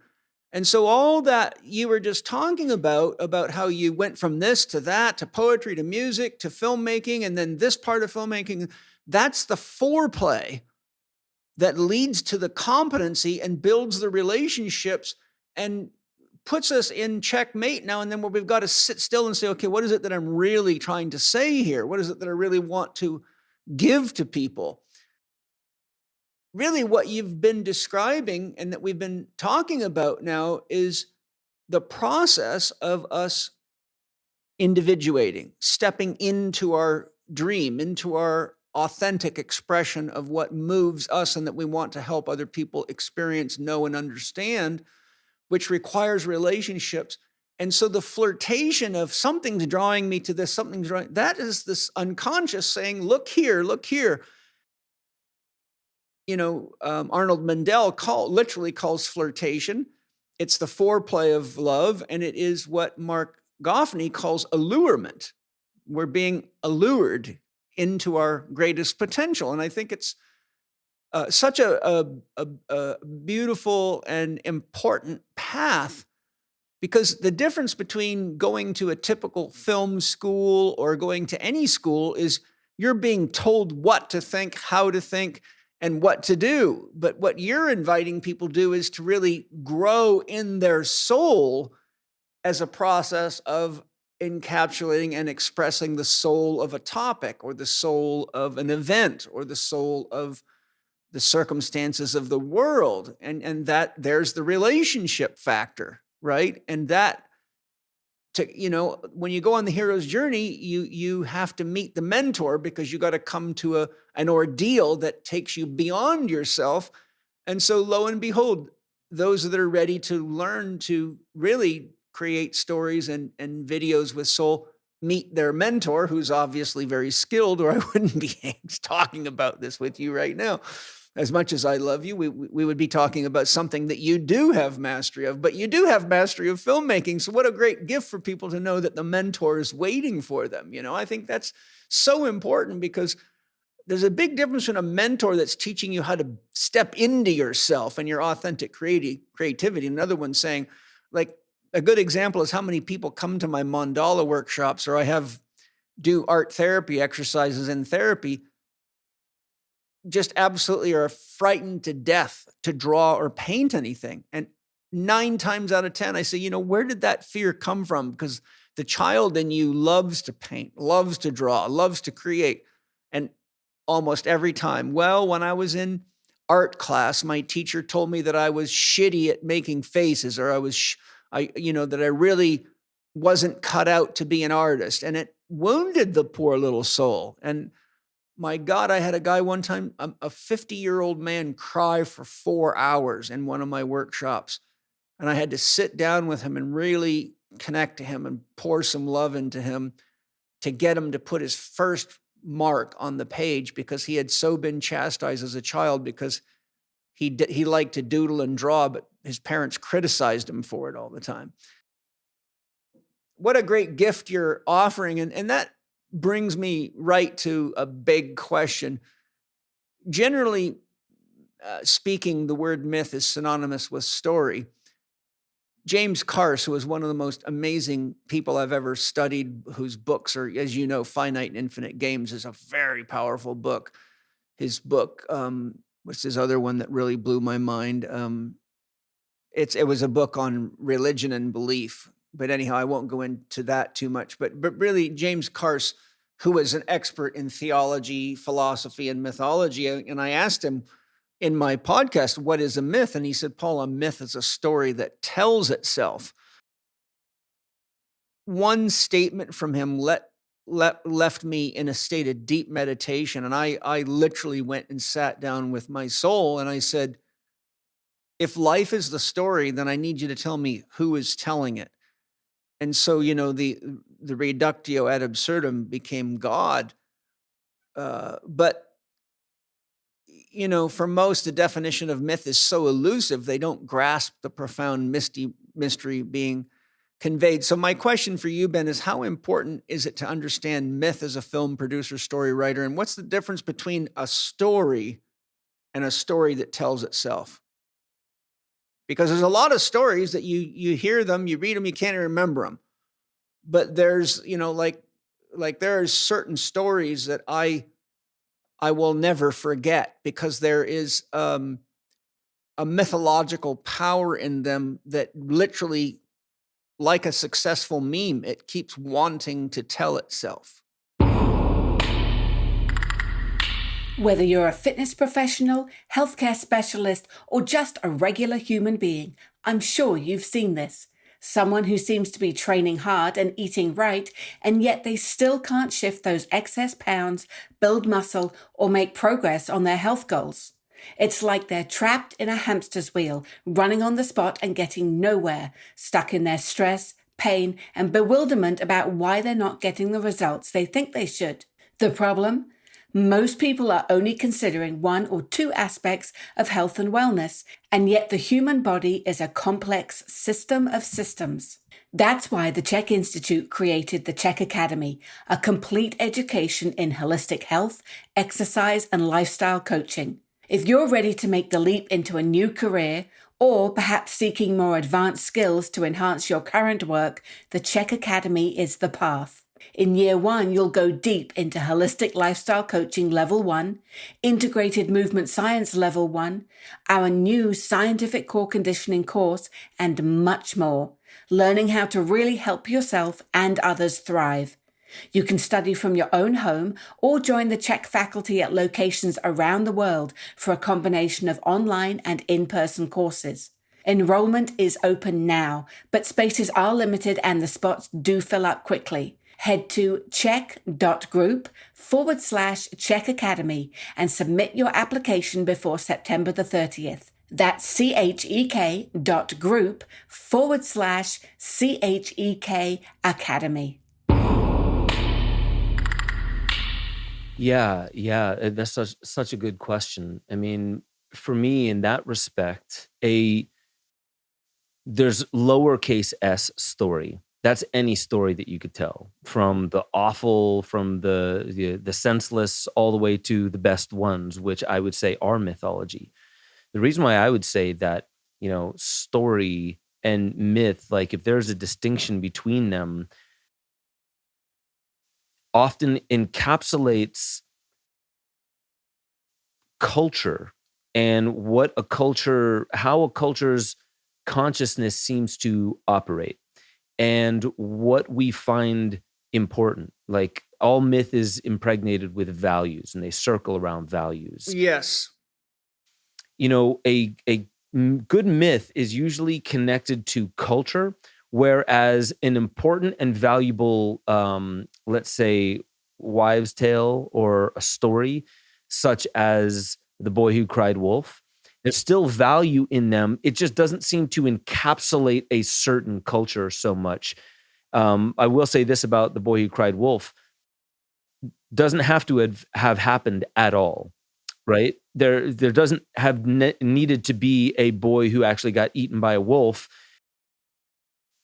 It's something that takes a valuable lesson, and most people probably they haven't even studied that one enough to know what it's really saying. Unless you really sat down and looked at it. It's not talking about the danger of wolves. It's not talking about how little kids lie. It's talking about the consequence of lying to your group, to your tribe, to your family, to your community. The consequences of lying are you may get away with it once, twice, and you may get the benefit of that, laughing at all the people who thought you were being eaten by a wolf. But eventually, if you tarnish your reputation as being a liar, somebody that people cannot trust at their word, then the consequence is when you need people the most, they will not be there. And so that's a story. And then when we balloon it out to myth, not only does that connect to a certain culture, but it lives on inside of us because it speaks to a substructure of our consciousness as a people so much that it has relevance for eons to come. Yeah. Mm-hmm. As well as, and this is a thing with symbolism. Symbolism is the original language. It was a way of communicating without getting into the lingual centers of the brain. And there's a rich, vast wealth of wisdom that comes from symbolism. But most people, they need to be told directly what's going on to a certain extent. Like if you have in a film, somebody comes in, father walks in, slams the door, plops down on the couch, slams his fist on the table. You understand he's mad. You don't need him to scream out, "I'm mad," right? That would be too on the nose. And the audience doesn't like being told in such an overt way. They want to discover along with you. Like I said, you plant the seeds, they have the original thought, so to speak. They think that this is their thought and it's original. So the thing with mythology is it's multi-dimensional. It's myth nested within myth, or story nested within story. Allegory. Yeah. And so whereas you're watching a film and you're listening to the people talk, you have a sense for what's going on, but your eyes are also capturing there's a clock, and you may not see exactly what time it is, but your subconscious will. You may not realize that it's a pendulum clock that's not swinging, Yeah. but your subconscious will know it.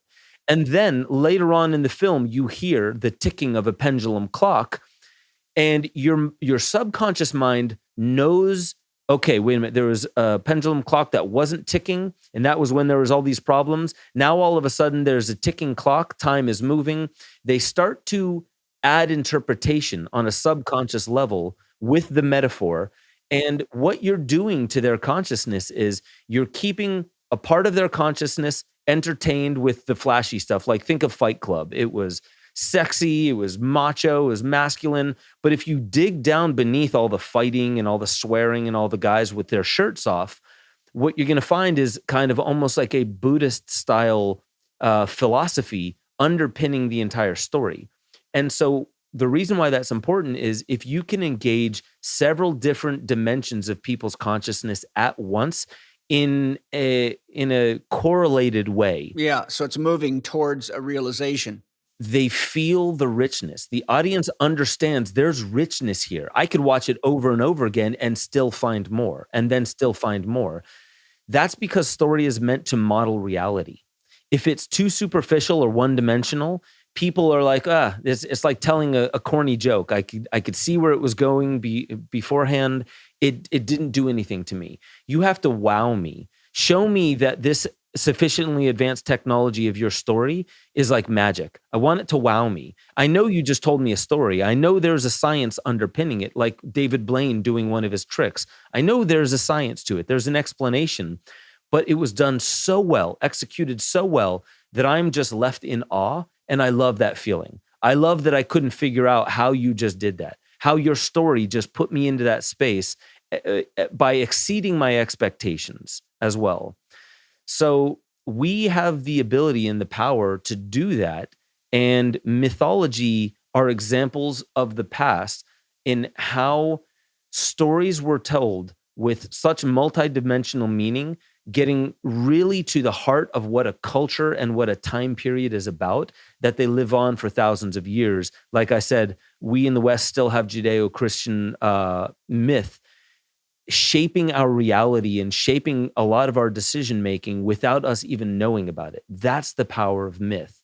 And when we engage in the architecture and the fundamentals of storytelling, we start becoming the authors. We're almost like, cornering the market. We're getting more market share of how we can become the author of the new mythology. Because I will say that in this age of AI and rapidly advancing technologies and dumbfounded people, we are writing our new mythology right now.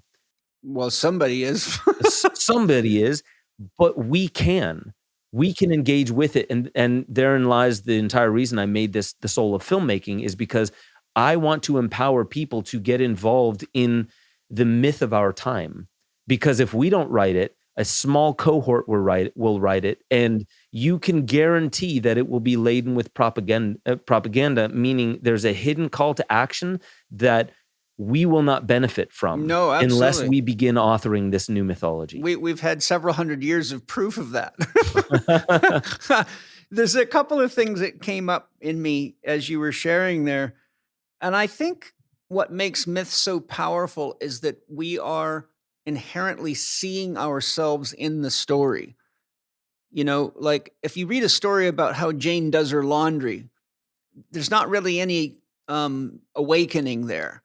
But when you read the myth of Achilles, it makes you say, where's my Achilles heel? It makes you start looking at yourself, right? Because even if this great warrior had an Achilles heel, and it took him down, but the point is that a myth really is the greater self speaking to the self. It's the unconscious wholeness of the self speaking to the self that needs to wake up to itself. So the little SELF is being guided by the capital SELF, which is really individuation. It's self-realization.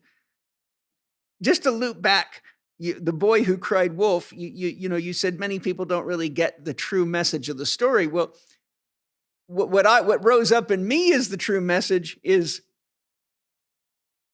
intention drives manifestation. His intention was to trick people, but he manifested the reality of his intention. He got caught. So I think, when we're creating story, it's so important, because as you know, I've made thousands and thousands of videos and, hundreds of podcasts. So I always start with what's my intention. And once I know what my intention is, then the manifestation follows the flow. And as I teach my students in Spirit Gym, intention is extremely important, because if God is unconditional love, which a grand majority of world religious people agree, then by definition, God's unconditional until you have an intention. And once you have an intention, you polarize potential into spirit. It begins to flow. We put source potential into tension, and the unconditional goes from the infinite, becomes in the finite. We now embody it through intention. So I think our intention is what puts spirit into flow. It takes pure potential, God's unconditional love, and says, let's make something together. Our intention is really, and I think that's why, spending enough time in and with yourself and not being so externalized by all the bells and whistles around us, to find our heart and to get clear on what our intention is, because that's a very deep relationship that can only happen with your soul. That's not a head job. That's a heart job. If your head's leading your intention, then you're probably already somebody else's play toy. But when your heart's leading your intention, you get a psychedelica, or you get the kind of documentaries that went viral because it's insold the intention, if nothing else, to love and to inform and to share and to awaken. And I think those are so critical in our lives right now. Yeah, I love the fact that you were saying it's not a head job, because so many of us, we try. How did Marshall McLuhan say it? Like, we drive into the future using only our rear view mirrors. Yes, yes. And so in many ways, we're up in our head examining how a similar, we assess the situation before us, and then we go in and we think, what can I compare to this to show me how to navigate this situation? And we go back into the past using our rear view mirrors saying, oh, remember, this was an embarrassing scenario. So deflect, ignore, run away, freeze, right? And that's not as useful as it could be. It can be useful, but really that's most useful to keep us out of danger, or to keep us alive, but it's not really there to help us evolve. Right. And so having presence with what it is that's happening within us, it calls for us to understand self on a new level. And that is what myth is helping us do, is it's helping us locate the self. Like you said, it is the greater self speaking to the little self, helping it to wake up along the way. What it requires of us is our engagement. We need to engage with it. Like when I said Alfred Hitchcock was the best at knowing where people's eyes would be, knowing what their reactions are going to be, he nailed it. He was the OG at that. The thing about that is, to be able to know how to do that in story, you really have to have deep connection with, why would I bring somebody through this evolution in the first place? And then it starts getting into intention. There you go. So first you have to access and be in contact with the soul. And that is what instantly knows. It's outside of time. It's not even instant. It's outside of time. When you encounter something, it already knows the direction you should move in.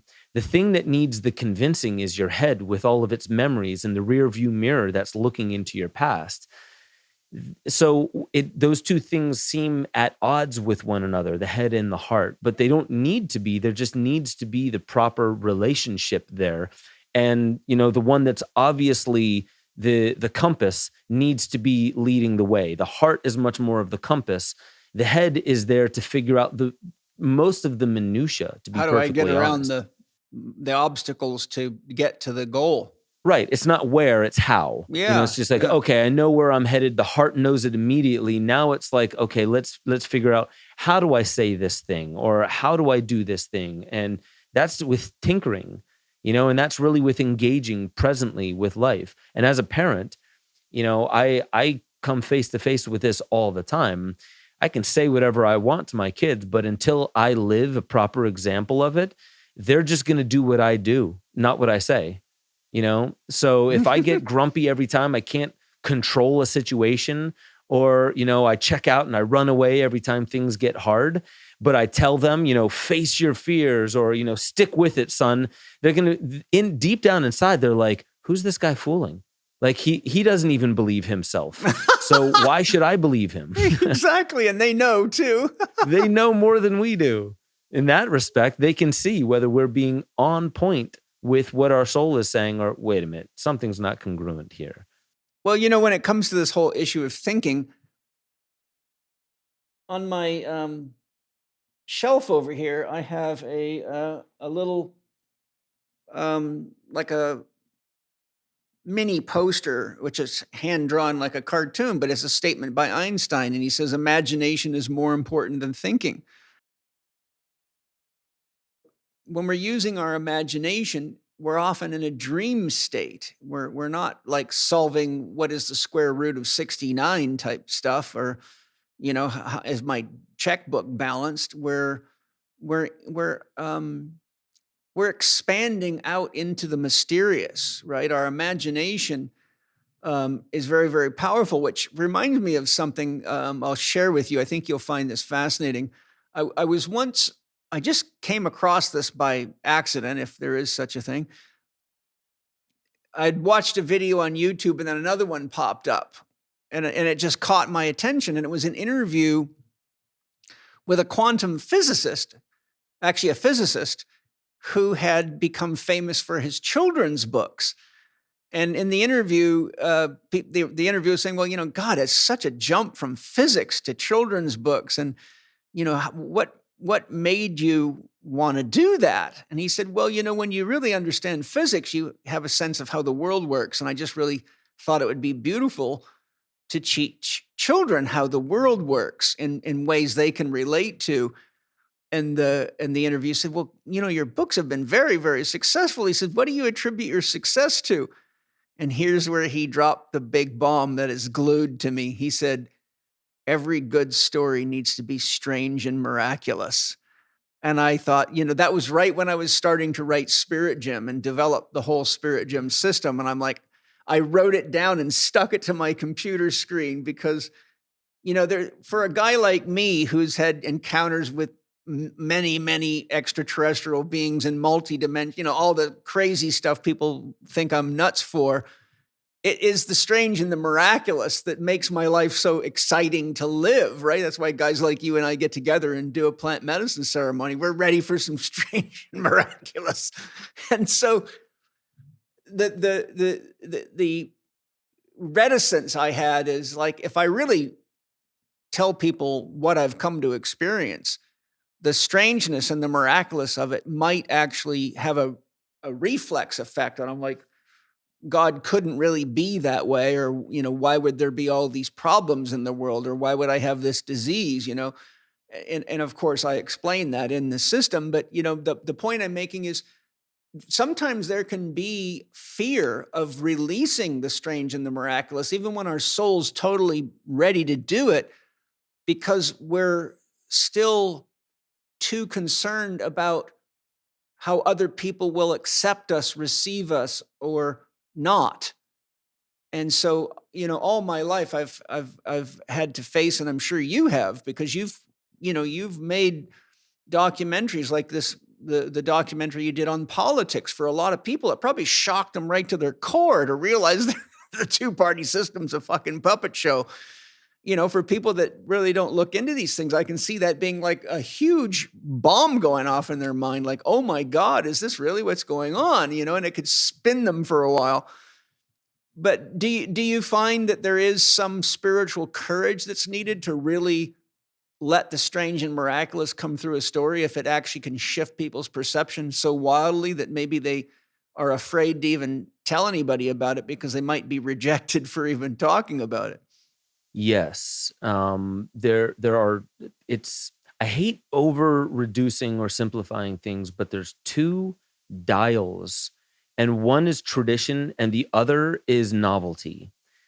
And to me, you definitely need quite a bit of tradition. So I used to think when I was, playing music and everything like that, it was prog rock, it was progressive, it was odd. It had a Radiohead, Muse, Tool types of tinges to it, because what I was going for was, I liked the odd, the strange. I liked the novel, the new, the things that were like, whoa, I haven't seen anything like this. But it took me a while to realize that it has to be tethered to the traditional. And this is what I found in film. Like in that film that we were just talking about, Land of the Free, that was the one where I think I did the best job following the formula. There was, within 5 minutes, there was the inciting incident. And then by the end of Act 1, there was the Act 1 climax. And that leads you into Act 2, which has 3 architectural points, which is pinch point 1, midpoint, and pinch point 2. That's basically, these are opportunities for pinch point 1. The hero does not see the new self that is required to solve the problem. Midpoint is the hero finally sees that there is a new element that needs to be accessed here, but they don't know how to do it. Pinch point 2 is when there is an absolute realization that there is no way of using the old self to solve this new problem. And that leads to the all is lost moment, which is usually at the end of Act 2, beginning of Act 3. That all is lost moment is where you flatline everything. Usually it's where the hero is, underground in a dark room. There's a dripping faucet. It's like dilapidated. And in that complete surrender of old self, and only in that space can the new self be accessed. And once that new self is accessed, then there's a new dopamine and adrenaline rush that drives us towards the climax, the big orgasm, the final showdown, that one transformation that is the reason for the whole film or the whole story. And then after that, so there's the architecture right there. And that film that I made, Land of the Free, that was the first time that I really, really nailed it. That's the tradition. But what I did was I removed the hero. So here's the new, here's the strange and the miraculous. I removed the hero from the film, and you did not see RFK for the rest of the film, because the real hero is the combination of the idea. And I use the Victor Bruno or Victor Hugo quote, nothing is more powerful than an idea whose time has come. And the new hero are who will pick up this torch, this idea. Yes. Yeah. It's you. It's all of you. I can't enumerate all of you, but it's all of you who realize that this two-party system, which is really just one machine giving you the illusion of choice, it's you that's the hero that can do something about it. So from my music all the way to my films, the reason why I toyed with conspiracy, the reason why I toyed with psychedelics and these taboo topics is because you need to feel shocked a little bit at what the world is. Because if you're not shocked, you're not paying attention. Exactly. You're not alive. Right. But once you acknowledge that, there is a traditional, tried and true way, and Shakespeare understood this. He came up with all the templates for film and story. And he might have been Sir Francis Bacon, but I digress. Once you realize that the novel, the new, the edgy parts of Fight Club are underpinned by a traditional way of moving the audience through a sequence and then landing them right where they want to feel, that's the dial of tradition and the dial of novelty. If you write enough stories and you toy with those two dials, you'll come to realize that it is roughly 80 to 85% tradition and 15 to 20% novelty. That's the sweet spot.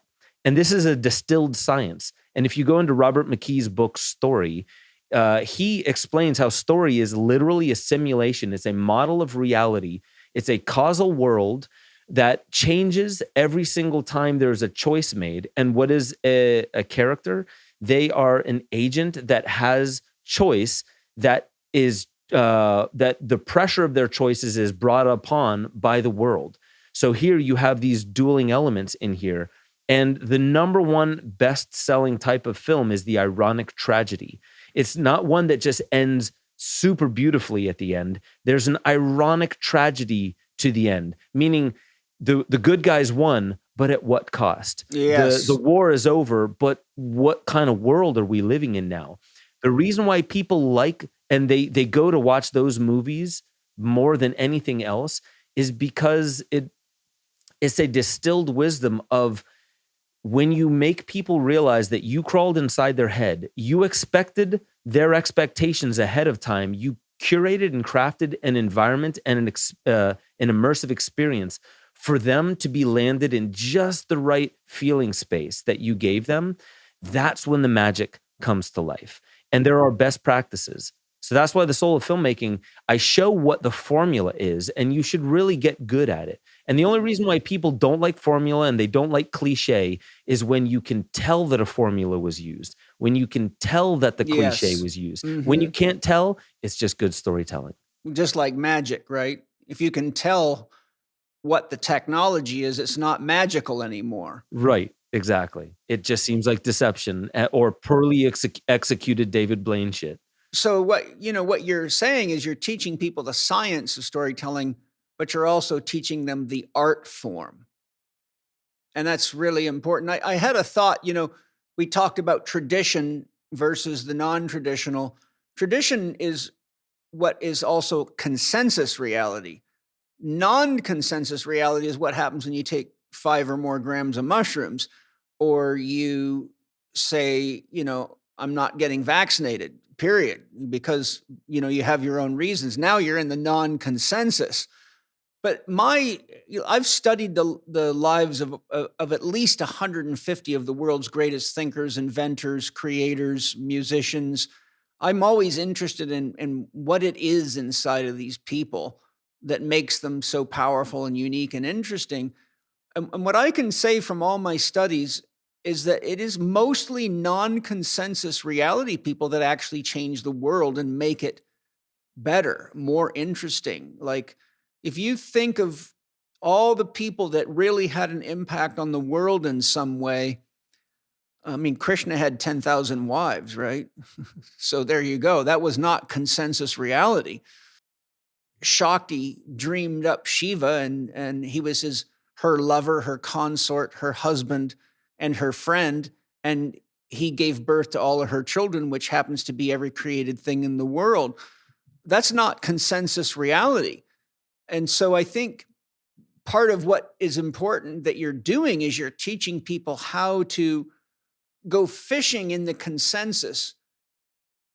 Non-consensus realization helps us evolve to the next stage of waking up to ourselves, because wouldn't you agree that each of your film projects has grown you as a person?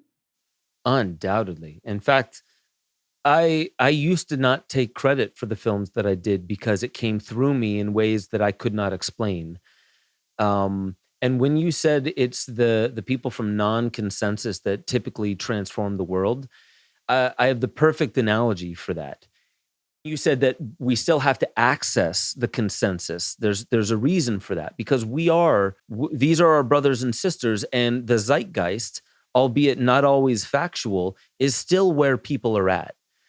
And so my analogy is this: if you have a car and it's got all the best, tech, maybe not the tech that can just get you from, point A to point B without you doing anything.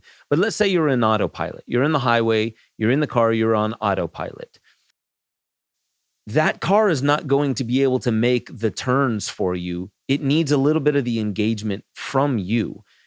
And for you, so you are really the most important part of it. You, that ineffable aspect that can't be reduced down to the consensus. But you need to go to the consensus, the car that's on autopilot. Like society is usually this vehicle that's on autopilot. Unless rebels really come in and transform shit, the car is going to keep going the way that the wheel was aimed. But what does the driver need to do? We're the more important thing, but that doesn't mean the car and consensus is unimportant, because if I just want the car to take the turn, it's not going to do it, at least not yet with current tech. You have to grab the wheel. You have to grab the consensus steering wheel and steer it. So and that's how, what you need to do is you have to understand what's in the zeitgeist. That's how you're going to use the lingo and the tropes and the memetics that really engage people. If you don't, then what you're doing is you're just like a homeless person, or like, let's say a psychotic person who's just babbling on the street corner. Nobody knows how to engage with it. They may be spouting off some brilliant shit, but if it does not meet people where they're at, nobody's going to understand it. So it really is tradition and novelty. You bring in tradition that gives you a great template by which to, as Walt Whitman would say, contribute your verse. Because that's what we're really doing. We're contributing what our soul wants to voice on top of an already otherwise established song. Yes. Other people started the song. We don't get to say, no, go back, let's start again. We're already in a moving boat when it comes to history. We're contributing a verse to a song that's been set in motion by our forefathers. If we don't honor that song for what it already is, we're missing the 85% tradition. If we don't do anything, if we don't voice anything novel, then what was the point of our existence? We didn't contribute something new, something that is unique to us. You didn't individuate. You didn't become. And that's a big problem in the world today, is people are too pacified and they're not grabbing the wheel. They're letting the tradition take it wherever it takes them, but the world cannot continue down that road, or we're going to have a new myth about how to relate to each other without bodies. Hi, everybody. I hope you're enjoying the podcast. As a therapist that is constantly teaching people about nutrition and hydration, I've found that the only people that really understand and use electrolytes are endurance athletes. But what most people don't know about is the importance of electrolytes for general health, mineral nutrition, improved hydration, blood sugar and insulin regulation, enhanced vitality, and enhanced brain function. Though there is a rising awareness of electrolytes and many companies offering them, I can assure you that they are not all created equally, and what that usually comes down to is the quality and cleanliness of the source materials and how they are combined. Having tested many electrolyte products, I was honestly shocked when I experienced Paleo Valley's essential electrolytes. Why? Because I eat a super high quality diet and back it up with the world's highest quality whole food supplements to guarantee a full spectrum of nutrition, and I'm a lover of high quality salts, so I thought for sure I was getting enough electrolytes. When Paleo Valley sent me their essential electrolytes to test, I was honestly shocked at how much more energy I had. I even experienced an improved level of mental clarity that I didn't expect from an electrolyte drink, of all things. Paleo Valley's essential electrolytes are available in orange, watermelon, and lemon lime flavors, and is a whole food sourced electrolyte blend. Get the complete benefits of trace minerals and electrolytes found in unprocessed ancient sea salt, organic coconut water, and seaweed extract without the refined sugar and synthetic ingredients in most electrolyte drinks. Though Paleo Valley's essential electrolytes are good for children and adults, I feel this product may be one of the most important dietary additions for anyone age 50 and beyond, because the benefits that essential electrolytes offers addresses many of the problems common in aging people today. In fact, I've been adding them to my daily health and performance shakes since the day I first tried them, and will continue to do so. To get your essential electrolytes and save 15% on your order, go to paleovalley.com/Chek15. That's PALEO valley.com/CHEK15. If we want to make the world a better place, we've all got to stay healthy and fit and support companies like Paleo Valley, because they're a perfect example of the kinds of companies we need more of in the world today. Enjoy essential electrolytes. Yeah. It's like we're barreling towards the cliff in that vehicle. And someone's got to grab the wheel. Exactly. And there's one of two things that happens. We either commandeer the wheel or we pray for wings because the cliff is coming. Exactly. Or the car runs out of gas, which it doesn't seem to be happening. No, we're not slowing down. That's for sure. No, it seems like it's getting faster and faster. I mean, I'm getting older. I'm 63, as you know, but I get up in the morning. I get up at 3:30 so I can have time to meditate and talk to all the spirits and thank everybody. And I think, oh God, it's great. I got a whole day. And then all of a sudden I'm looking at the clock and it's dinner time. I'm like, what the fuck happened? I was just celebrating the beginning of a day a few minutes ago. And I'm like, this is crazy shit. I'm going to be dead in a few minutes. I better get something done. Oh my God. Yes, but you know what? That's probably a part and parcel to what gives you the motivation to keep using every day for what it really is. It's a gift. Yeah, it's an opportunity. Yeah. I dig it, man. I have a lot of fun, as you know. I mean, I know you do too, but when, this is another gift you're bringing people, is like, wouldn't it be great to have fun doing something not only that you love to do, but it's meaningful and can literally change people's lives and awaken people. I mean, one of the greatest gifts I get is the letters I get from people all over the world, from reading my various books or watching videos on YouTube and healing, or taking classes and having their mind completely blown. Angie just taught HLC2 this week, and it just ended yesterday, and 2 students wrote her these just tear-jerking letters about how transformative the experience was. And I think, when we're in soul, that's how God whispers in our ear and says, keep it up, good job. Now you're really living from your heart and you're inspiring others to do the same. And I think it's going to take a lot of heart to get the consensus reality out of its head, which is so porous and so well, hijacked today. I think what you're doing with your Soul of Filmmaking course is you're inviting people out of the consensus to say, hey, now that you know enough about the consensus, let's teach you how to be a real creator, a real, magic-ition, the love of nature and the beauty of nature that's magic within us instead of, there's 2 kinds of magic, sleight of hand, MAGIC, and MAGICK, which is how you got here. It's your soul. It's your spirit. That's the real magic. So if we work with that, we learn something that lasts forever. And I do mean forever, because we add something to God doing that, God doesn't need to figure out how to make another cheese slicer. The thing I love about what you just said there, it just made me feel, when you get that feedback from people that you've transformed their lives.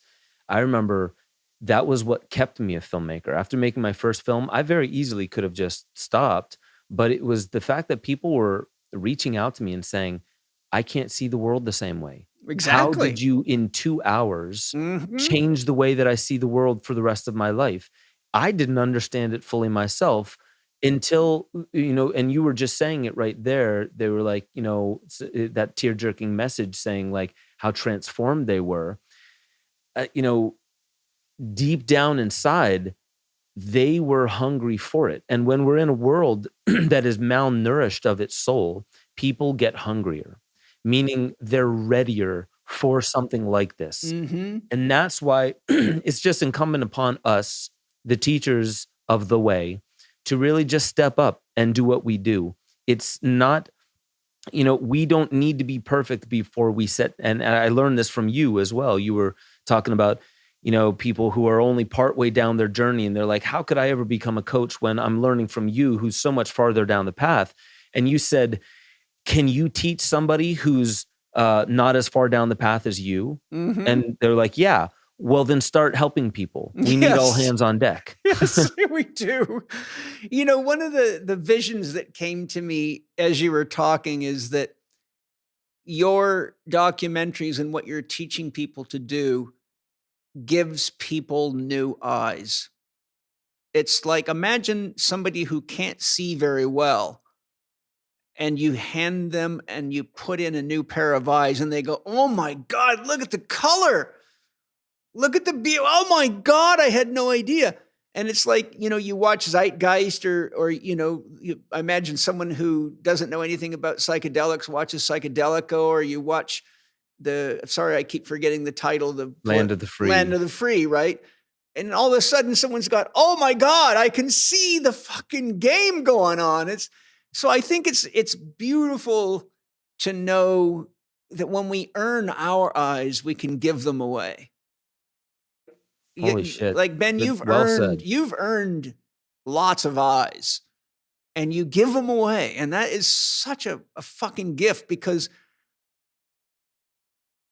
wouldn't you agree that the greater your depth of vision and your perceptual field, the more potential for freedom you have? Yeah. I mean, like, what is our consciousness doing other than picking patterns out of the noise and seeing, oh, there's stuff here, or there's meaning. It's not just static. And somebody who has seen deeper into it might look at a magic eye and like, whoa, that's trippy. Yeah. But do this with your eyes and a whole new world will open up. And that's usually what conspiracy or psychedelics or just aha moments for people tends to be, is you're looking at the same information. Like the first David Icke book that I read, I was like, even if this dude's lying, he went into such great detail to reframe history that it's remarkable in its artistry. Yes. So that in and of itself is a great undertaking. And then above and beyond that, it's really, I think when people realize that like you're here for a reason. And a lot of people want to skip past that part. Like, okay, yeah, I know. But like, no. Like in Good Will Hunting, when Robin Williams is pushing Matt Damon against the wall, like, it's not your fault. It's not your fault. I know you hear the words, but until I unravel your defenses and you just let go into the truth of what I'm saying, this doesn't work. So for me, we are here for a reason. Our soul has a signature to it. Yes. It wants to voice something. If you do not give it opportunities to do so, it will not do so. And it's like your voice. I was a professional singer, but it took me years and years and years to get that way. Imagine with your soul, if you don't allow it to voice itself, it's rusty, so give your soul opportunities to give its eyes, to give its gifts to the rest of the collective. You're going to have to be a little bold. I know so many people that they talk the talk, but when it comes to publishing their work, they don't do it. And I'm asking, like, why? And they're like, well, it's the technology, or it's this and it's that. And all I'm hearing is excuses. I'm like, you're fucking phenomenal. And you're using all these little excuses to keep yourself from your bigness. You're not expanding into your bigness because the only thing that can actually stop you is you, and you're doing it. You're stopping yourself from your own bigness. So we need more invitations into our bigness. And I think that's definitely the reason for Spirit, Jim. That's the reason for the soul of filmmaking. Yes, it's so true. Everything that we've shared here today, I think it's important for so many people to hear. I love, you and I don't get to spend a lot of time together, but I've always loved your heart and your soul. And,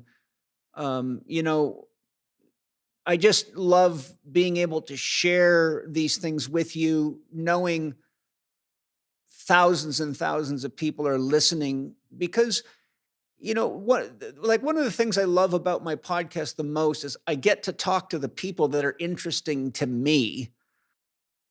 I can talk about things at my own level. Like I can get on with Paul Levy and talk the correlations between quantum physics, spirit, soul, and mind. And I can learn something from him, and I can also share something I've learned, and it makes him go, oh my God, that's the coolest thing. And even though we're doing this to give it away to other people, like we're, shall we say, sacrificing our time for the greater good, we walk away enriched ourselves. And so one of the things that I really love about my podcast, and I'm sure you love about yours, is that I get to swim in the river of my own joy, my own bliss, my own creativity, my own exploration. And everyone gets to watch what it looks like when two great souls get together and the third is created, and it just envelops you. You're just like I could talk to you about this stuff for 25 fucking hours and mainline a little bit of juice here and whatever to keep me going. I'm like, I probably would forget, because when I paint, I don't even remember to eat. But I think that's just one of the beauties. And I think having a community like you have is going to be such a powerful thing, because you get to be with great minds and great souls and great creators. And just like our children learn from parents, our, shall we say, spiritual children, my students, your students, they all get to learn from us, and we get to invite them into conversations where they can absorb the magic of people that are really passionate about what they do. And you can feel that love. It's very inspiring. My next question for you is, you speak about the power of story in society, from propaganda or for art's sake. COVID was a very powerful expose of the power of story, how story can reach the core of an individual, a family, a society, nation, culture, cross cultures, and envelop the entire human family. What can any of us learn about the art of storytelling and the use of video from the social engineers behind the pandemic, and how those and all the people that are active in politics worldwide, because these guys are literally steering the zeitgeist. You talked about having your hands on the wheel. Like, remember I talked about how important intention was. These guys, the World Economic Forum, BlackRock, these people are 100% committed to their intention. And they do a lot of things dangerously good. And even when we don't like it, we get swept up in it, right? So the question is, what can we learn from these dark masters? Yeah, well, I mean, you could definitely take a look at the playbook and how the playbook is offered to us. COVID was a very unique thing. I look at the Skinner's box example of how human minds and our dopamine centers are hijacked to elicit very specific behavior out of the collective. And what I feel the playbook is if you get most people to believe one thing, they will try to police the rest of the people. Yes. And, take a look at, COVID was, however any of the details started the actual event, it was an experiment in storytelling. Because most people, now this is my phone, it's an RFID blocking, case, but this is my phone. This is how most people's stories arrived at them about COVID. Put on a mask. Most people did that. Stay indoors. Most people did that. Look at all these videos of overrun hospitals and believe the official story about it. Okay, most people did that. Shame the non-believers. Yeah, most people did that. Get your shots. Most people did that. Ignore the red flags about profiteering and social engineering. Most people did that. You want to change the system, you do it through the curated political machine that we've engineered for you. Okay, most people, that's all that they engage with to try and bring about change. Those that don't adhere to the story, punish. That's full circle. Push them into the non-consensus. Exactly. Punish them in some way. And that is Skinnerian behavioral psychology. So you give rewards to those who do the things that you want. You incentivize, and there's so much overlap between different institutions. Mm-hmm. There's the health, there's the regulatory, there's the political, there's the influencer, the media machine, all of this overlap to convince us of a story. And what they were really saying was, don't you realize how much is at stake? Don't you realize that you could be killing your grandma? You need to behave the way that we say. And it was this submission thing through reward for those who do what you say and punishment for those who don't. At the end of the day, most people, even intelligent people, they are going to go along with the herd because in those moments, especially in moments of crisis, people doubt themselves. You've probably met a lot of people, Paul, that they talk a mean game when it comes to, caring for your temple, holistic, organic, non-GMO, do things. Nature has what you need. But then as soon as they get cancer, they run for that chemotherapy. I know. Well, look at some of the people that got vaccinated. They were the least people in the world. The Dalai Lama, there was pictures of him getting vaccinated. Well, how does a guy with that much intuition and monks all around him to advise him fall into that trap unless he's being coerced by the CIA or somebody? Jordan Peterson, what a shock. I mean, I won't go into it, but there's just two of many examples I could give of people who went completely against everything they stood for. But it's well known in research in psychology that whenever people are afraid, they revert back in conscious evolution, because when you're running from a threat, you have to act autonomically. You cannot process thought. So the more fear you can induce into someone, the more of an unconscious reflex behavior. And our reflex behavior goes back to authority figures, doctors or gods, the legal system, and so it takes what I call spiritual courage and connection to your heart and soul to get vision, to get guidance. And I think, you call your program The Soul of Filmmaking. Anything that brings us into contact with our soul is bringing us into the only part of us that can see forward. A large part of the soul is the unconscious, but the unconscious is made out of what was created and what has been created. The highest self can see the probability wave of the future, and the soul can feel. So when we get into the soul of filmmaking, we're getting into what is the probability that this offering can awaken somebody to a greater possibility? And when we're getting to soul, we're getting into not looking at the compass, but feeling which direction we need to go in. And that gets us out of the habit patterns of the industrial machine that's got so many people right by the balls, you know? Yeah, and whatever COVID was, it's not over. No, hell no. The operation is just evolving.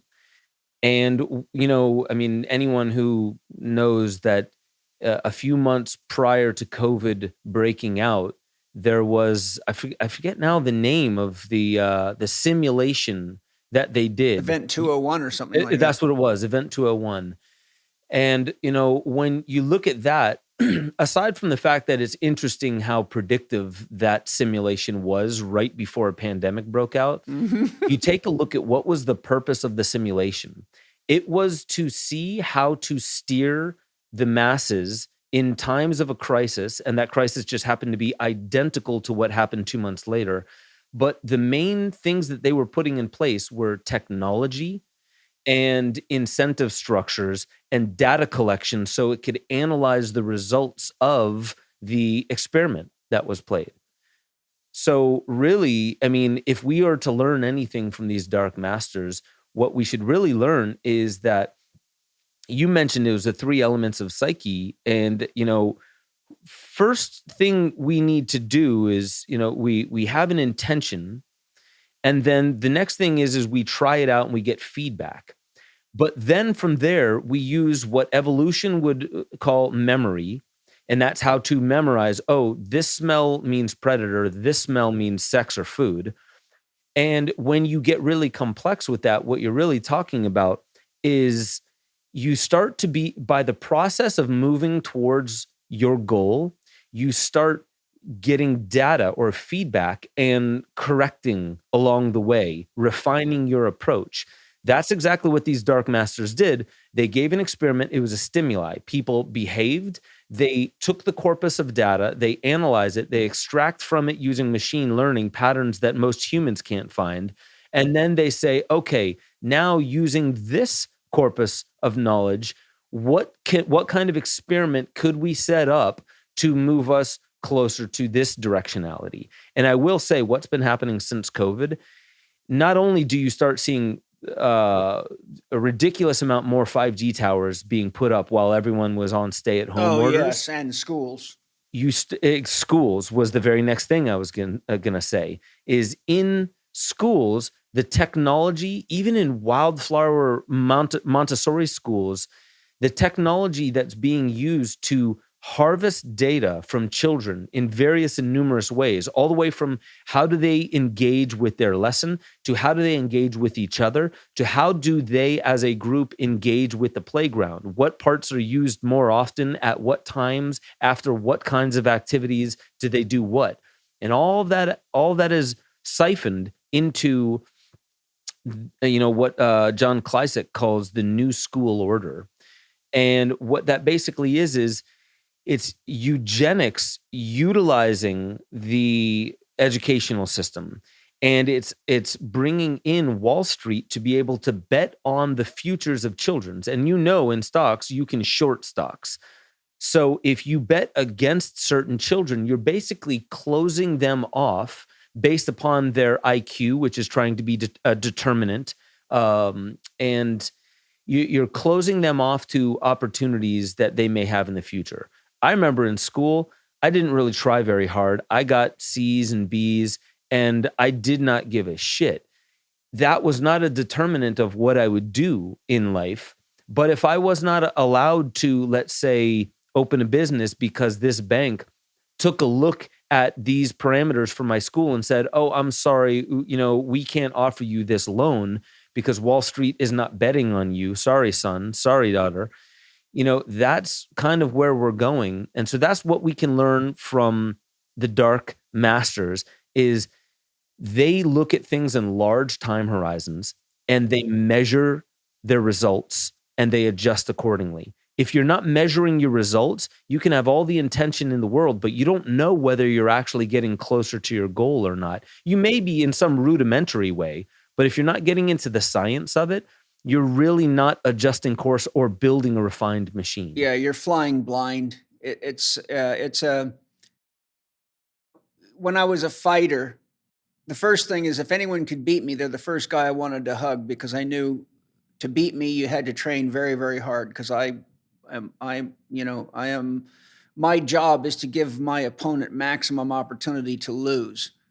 And so they're the people that I studied, and if you could say we've all somehow got beat by the COVID monsters, then we should study them. And that's why I asked you the question, what can we learn from the people that are using the very mastery that makes magical stories and magical films and magical documentaries and magical movies? What could we learn from not only make a magic scenario, but can and lasso the whole world, because they're obviously doing something right, even if their intentions are sickening. I won't belabor that, but I think it's just one of the things is that I've learned, and I know this is true for you, and I know it's important for filmmaking, is sometimes you have to go look into things that are uncomfortable. You have to walk in the sewer sometimes to look for the diamonds, And I think if people are too much of a wimp or too insecure, and they only stick to their comfort zone, then they will lose the depth and dimension that makes a powerful documentary, a powerful film, a powerful story, because it'll be too shallow. Yeah, there's this guy, Andrew Bustamante, the Everyday Spy. And, he has this acronym RICE. It stands for reward. And it's the ways of, as a CIA operative, it's a way of establishing rapport with them so you can direct their behavior. And the first one in RICE, RICE, is reward. A lot of people respond to reward. So we see that incentivized and built into the system. That was there during COVID. You get these free burger and a fries if you go get your jab, like no science involved, just, hey, we'll feed you fast food if you go get it. Okay, there's one shot. The next one is ideology. And that's where most people are. I mean, you look at like terrorism all the way down to, like convincing mothers to look deeper at what, vaccines are, whatever it is. You use their ideology to steer their directions and their intentions. C is coercion, and that's a really difficult one because that's really hard to bring people into that. And I think E was it entertainment? I'm forgetting what E was. But the point of that, there are very few parameters by which you can steer what people want to believe. And in COVID, most people were not looking at the facts. They started with what they wanted to believe, and then they started attracting to them the details that would confirm it or validate it. Yes. So what you were saying is like, those people did not want to look at the uncomfortable information. Yes. Yeah. And the ones that did were the heroes that were like, you know what? I got the shot. I did all the shit. And then I woke up. And I wish I would have woken up earlier, but now here I am trying to help you wake up before you make the same mistakes that I did. Well, the rule there is don't eat the shit before you look into it. It's true. It's true. And, honestly, this is, I won't get into personal examples, but like I've met a lot of professionals, and they are by and large, the most dogmatic of the bunch. It's not to say that they can't be open-minded. It's just to say that they have found that their small frame of reality can make sense, not correction, not truth, but it can make sense of things according to this framing. And so any question that anybody gets, oh yeah, if that's true, then how about X, Y, and Z? Well, according to this small framing, they have answers for all that. And that is in the medical field. That's in most of the professional religion. Fields. Exactly. That's why they have apologists in the Christian church. Joseph Campbell informed us that myths carry forward collective visions of the hopes and the battles that make life worthwhile.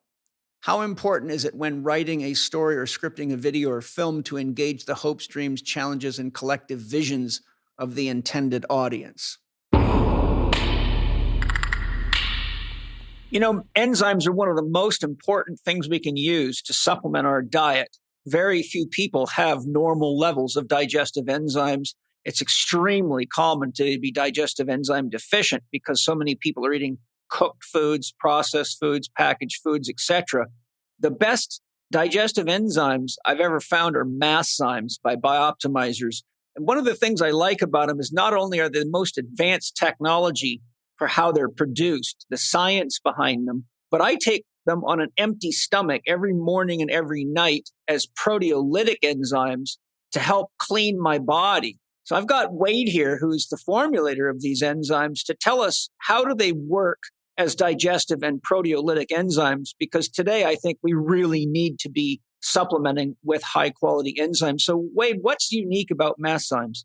Well, one of the interesting things is undigested protein is one of the biggest contaminants that cause problem for people, whether it's in their blood or inflammatory conditions or even impairing recovery. And it's quite common amongst athletes who have high protein diets, interesting enough, who are looking to add recovery, but they're not breaking down their protein effectively. And that was my case way back in the day as a former bodybuilding champion. So we set about cultivating and developing an enzyme formulation that handled all of the amino acids in a pH range from 2 to 12, as well as providing an assortment of assistant enzymes. In other words, it doesn't just break down protein, it handles carbohydrates, it handles fats, it handles fibers, a variety of different things, and they work synergistically together to make sure that you can break down just about any food and digest it properly. Now, when you talk about the difference between enzymes, there's digestive enzymes and systemic enzymes. Systemic enzymes such as like nattokinase or serrapeptase. Well, they don't help break down digestion, but they can break down inflammation or inflammatory conditions, undigested proteins, or scarring tissue inside the body.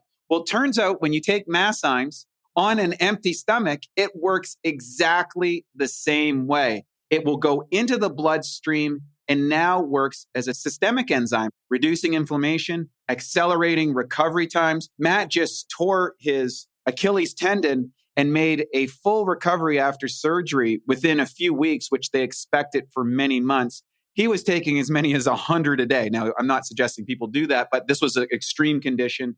And the bottom line is mastzymes is great for recovery, for cleaning up undigested proteins in the system, as well for digesting just about any meal. If this isn't the best digestive enzyme or systemic enzyme that you've ever taken, you get your money back. That's the Bioptimizer guarantee. Spirit Gym with Paul Chek listeners can get 10% off their purchase of mastzymes by going to bioptimizers.com/Spirit Gym and use the code PAUL10 at checkout. You can choose from 3 different sizes, and in addition, Bioptimizers always have special bonus gifts and additional savings when you get multiple bottles. So go to bioptimizers.com/Spirit Gym and use the code PAUL10 to check out mastzymes with 10% off. I mean, that's really what an author or a filmmaker, an artist truly is they can see the collective vision more clearly than the rest. So why is it that in a tribe that it was traditionally the shaman who would take the medicine? It wasn't the people. The shaman would take the medicine. They would enter an altered state of reality so they could bring back from that reality information that would be useful.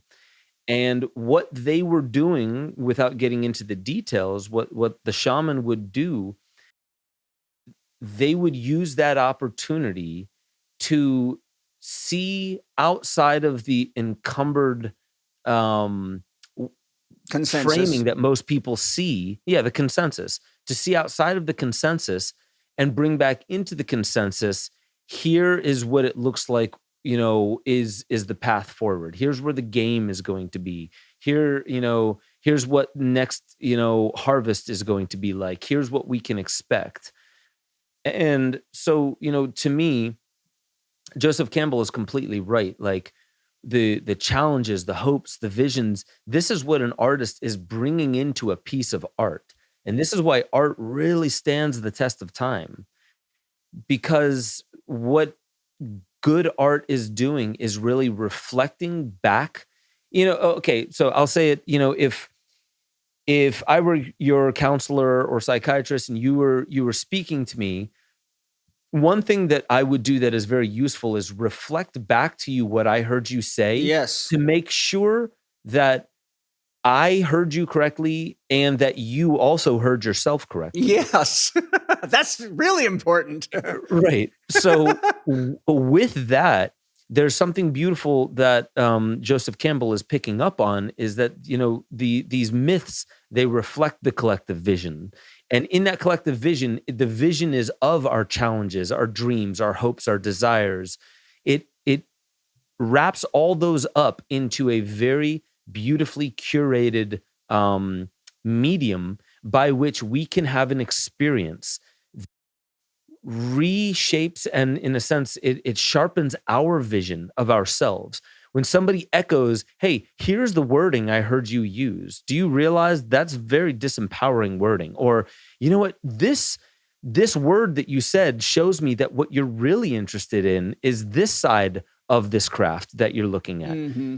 So when we, the artists, the storytellers, are tapping into the zeitgeist, what we're doing is we're the same thing that shaman is doing, is we're stepping outside of the consensus vision to see what that vision really says about ourselves. And then we're coming back knowing that, oh, this is what's really going on beneath the surface.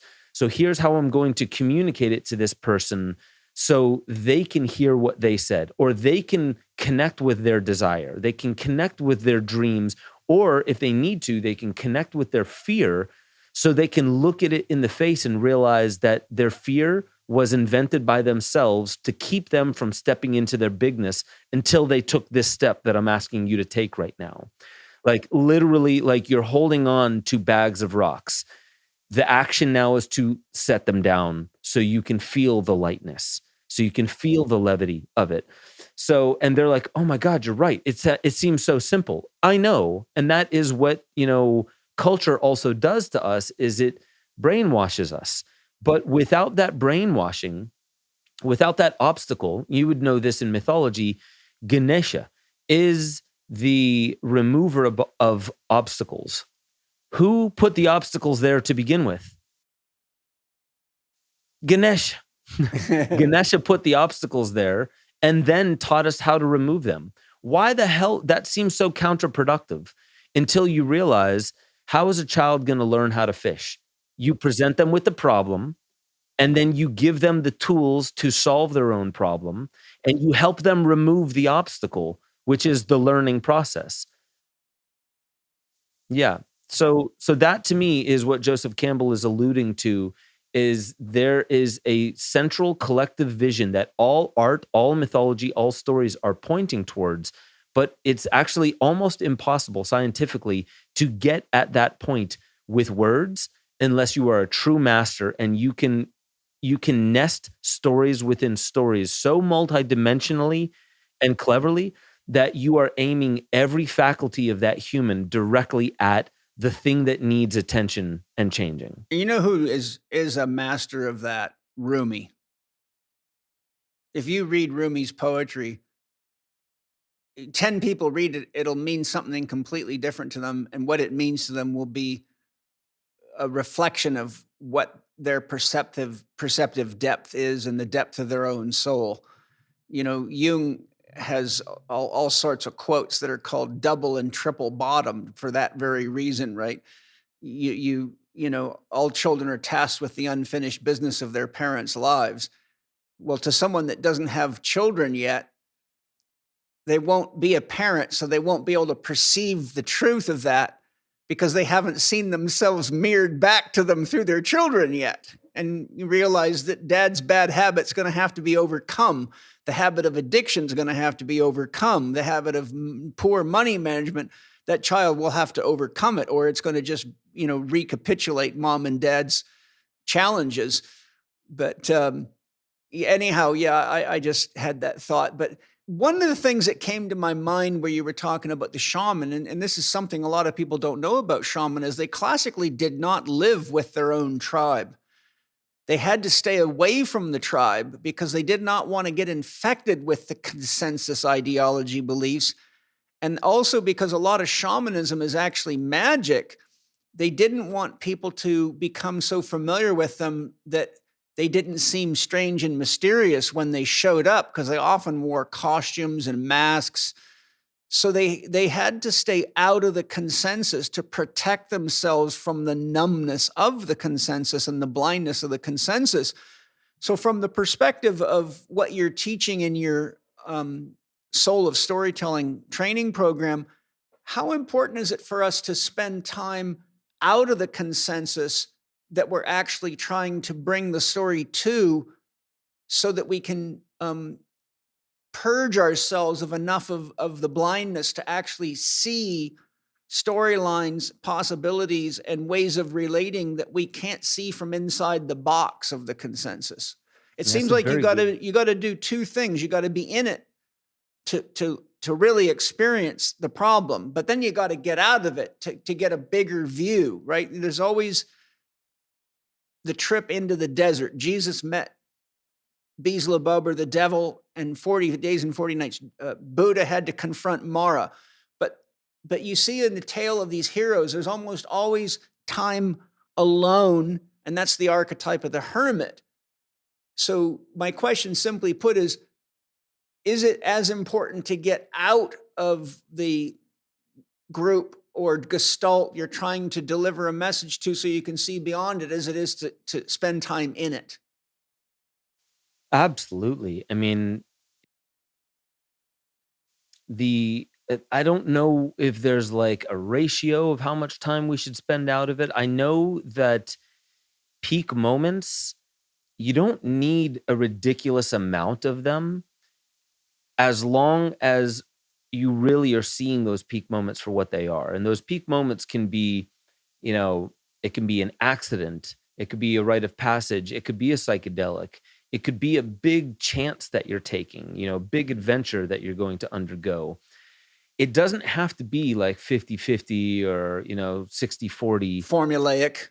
It doesn't have to be so formulaic, but I will say that you definitely have to consistently step outside of the consensus to do two things. For one, to know what the reality is beyond the logic of the consensus. And you also need to know the process by which you can oscillate between the two worlds.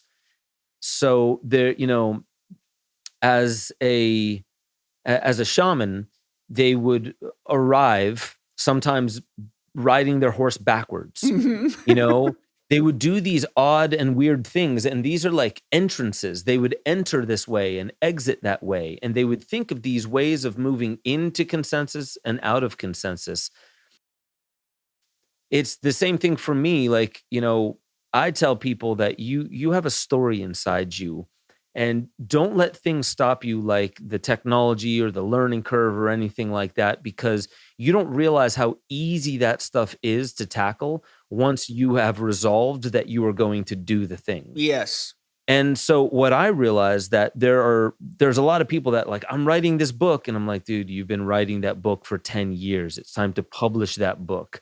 And they're like, oh no, it's almost ready. I have this new thing. And like, there will always be a new thing. Mm-hmm. What you're not learning while you are 80% of the way, let's say, done with your book, what you're not learning is what it's like to publish a book, to get feedback, to realize what you could have done better, to do that again, to refine the approach, to publish it, to get the feedback, and to go through that process. So that's why I say, what a shaman would do, they would touch in with consensus reality, not just to deliver some epic message, but to get the data points every now and then from the consensus, so they can see like, oh, wait a minute, this sickness that they're under is rapidly evolving faster than I thought. So they also need to gather data from the consensus, and then they need to go back to their being a loner. And I will say this, if you're an author, if you are a deep thinker, a philosopher, an artist, it's going to require some time with yourself. It's also going to feel like struggle. And if you're not averse to struggle and pain, but you've learned that actually the good feelings of an ice bath come directly correlated with the pain that you feel, and that goes on to anything. Like Andrew Huberman says, if you give children dopamine without effort, you're destroying their ability to later on feel motivated towards anything. Now enter the smartphone. Giving them smartphones and giving them dopamine with no effort whatsoever, that's the problem. So what is the remedy? Earning the dopamine, doing the hard thing, facing pain, facing your fear. What do they say with Flow Genome Project? You go 4% beyond your comfort zone. That's how you don't have to go 40 or 400%. 4% beyond your comfort zone is what triggers the flow state. So what that means is just expand, even if only 4%, expand a little bit into that uncomfortable territory, and you'll realize that you can do more than you thought previously. So, I guess that kind of goes back to what we were saying is, really we do need to spend time outside of consensus reality, and we do need to spend time inside of consensus reality. And the only measure that you should be concerned with is your heart, your soul will tell you intuitively when you need to step away and when you need to step back into the fray. What do you need? Do you need the consensus? Do you need to learn how to apply your wisdom? Or do you need to go back to the well for the wisdom? Absolutely. Jungian analyst Craig Chalquist informs us in his excellent book, Storied Lives, Discovering and Deepening Our Personal Myth, that the deep psyche speaks most naturally in symbols. Having watched your documentaries, it's clear to me that you have a comprehensive understanding of symbols and how to use them. Can you share what a symbol is and the importance of selecting and using the right symbols when making an effective video or film? That's such a good question. Symbolism, as I said, was the original language. However, what the symbol is up to the author or the artist, because a symbol is anything that you can derive meaning from. So if I was using that example of the ticking pendulum clock, that doesn't have to be a symbol unless I want it to be, unless I craft it into a symbol. So I do this in films oftentimes where when somebody is speaking and they are about to say something epic, I start crescendoing. So something's coming viscerally. It's just a sound. It's just a, right? Something's swelling auditorily. That doesn't go to our lingual centers. That's this visceral, that's like a car is getting closer and closer, right? We're feeling a crescendo like, oh shit, something's coming.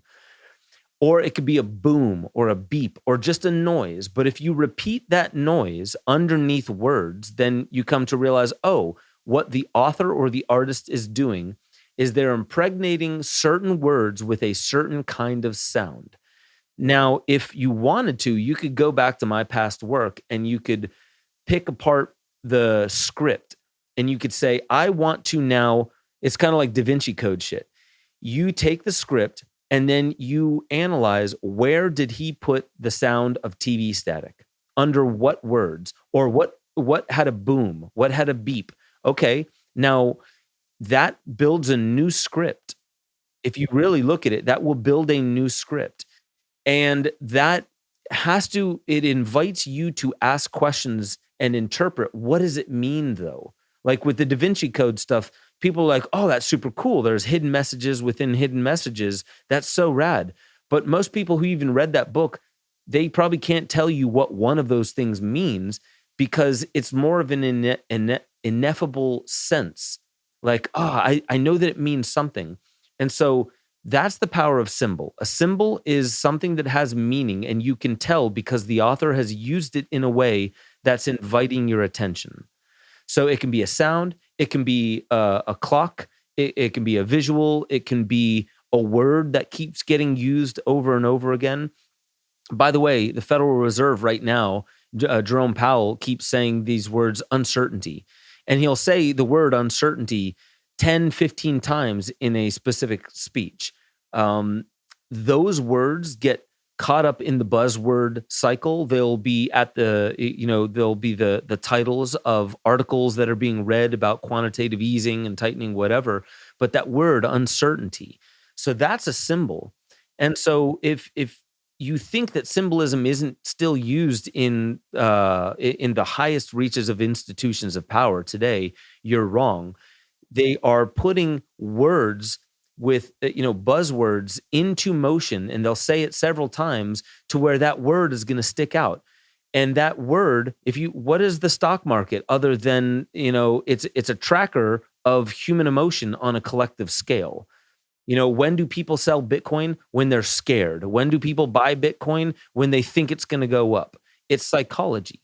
So that's what I would say to that, is really symbolism is a new language. And you were talking about how the subconscious is, has vastly more processing power than the conscious mind.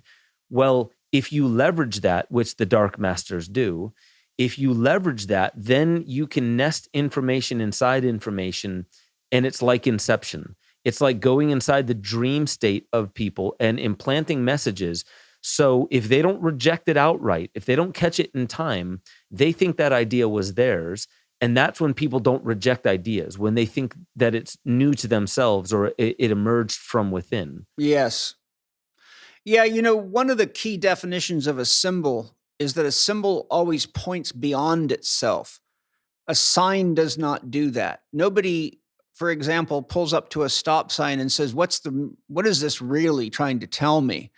Right? There's a conscribed meaning. You step on the brake pedal, not the gas pedal. But if you look at that, a symbol is something that points beyond itself. And we go back to your analogy, you're watching a movie and you notice that the clock, say behind the psychiatrist meeting with the patient, is a grandfather clock and the pendulum's not moving. But then a few minutes later, it's moving. So now what just looked like a clock that caught your attention becomes a symbol, because you say, that was a clue. Who wound the clock? So it starts taking you beyond and out of the obvious into the mystery of what is the plot here? What am I missing?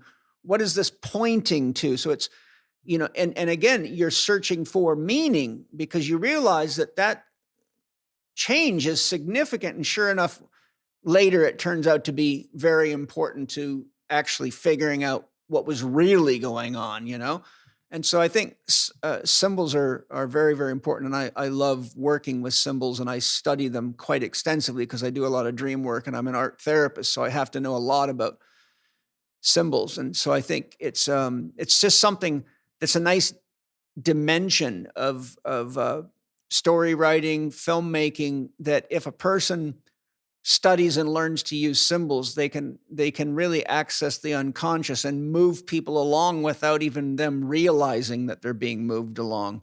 Because That's the unconscious is watching.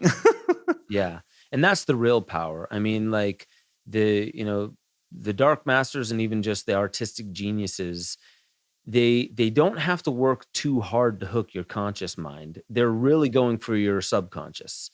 And when they can hook that, it's a much simpler switchboard or framework that they're working with.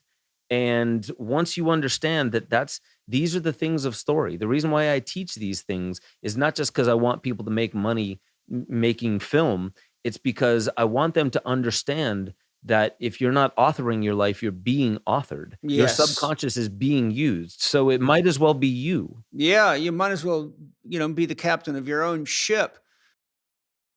Most people probably aren't familiar with the science and application of memetics. How important are memes in the creation of stories, videos, and films?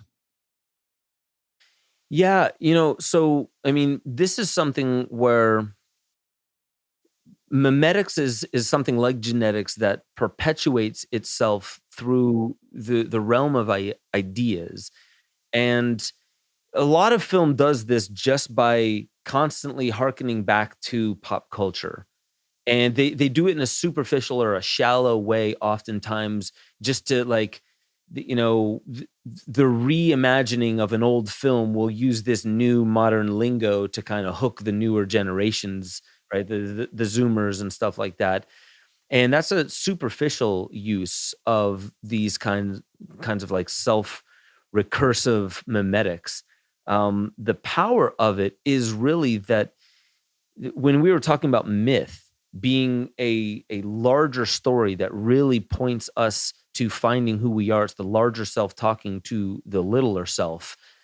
The memes are the granular elements of it. And that CIA agent or ex-CIA operative that I was telling you about, Andrew Bustamante, or the everyday spy, he was basically saying that in the CIA, it's messaging and narrative. You put out messaging to people, and the narrative is built in between the lines. Like if you give some data points, but it's very obvious that you cherry picked those points, people will know instantly what you're trying to say.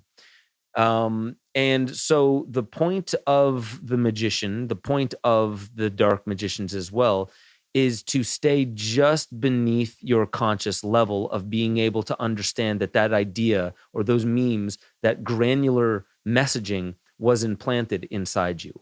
And so it's the same thing as telling a story, but it's more granular in nature. And there's a really fascinating thing. I don't want to go off too long about this, but when I say there's best practices to story, it's the same thing with language. It's the same thing with mathematics, right? The invention of the number 0 was very useful in mathematics.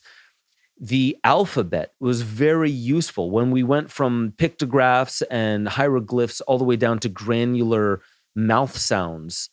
That was the ability to get more granular with our language so we could start getting into the nuances and the gray area of what it is we're trying to communicate at all. Yeah. So like my best understanding of like the use of mimetics is also it's pulling upon pop culture and those ideas that are circulating in the zeitgeist, and it's impregnating them with new meaning. Yeah. Mm-hmm. What are some common memes that are actually used to capture people based on what they think the meme represents, while actually meaning and resulting in something altogether different than what is perceived?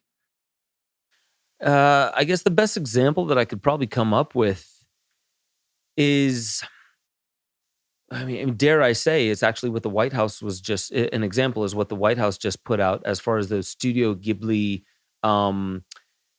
AI cartoon renderings of real images of, there's this overweight fentanyl seller who was about to be deported in handcuffs, and it was turned into these comedic things. And I guess what I would say, like to answer that question, is kind of what we're talking about with propaganda, where there's a hidden call to action inside of it.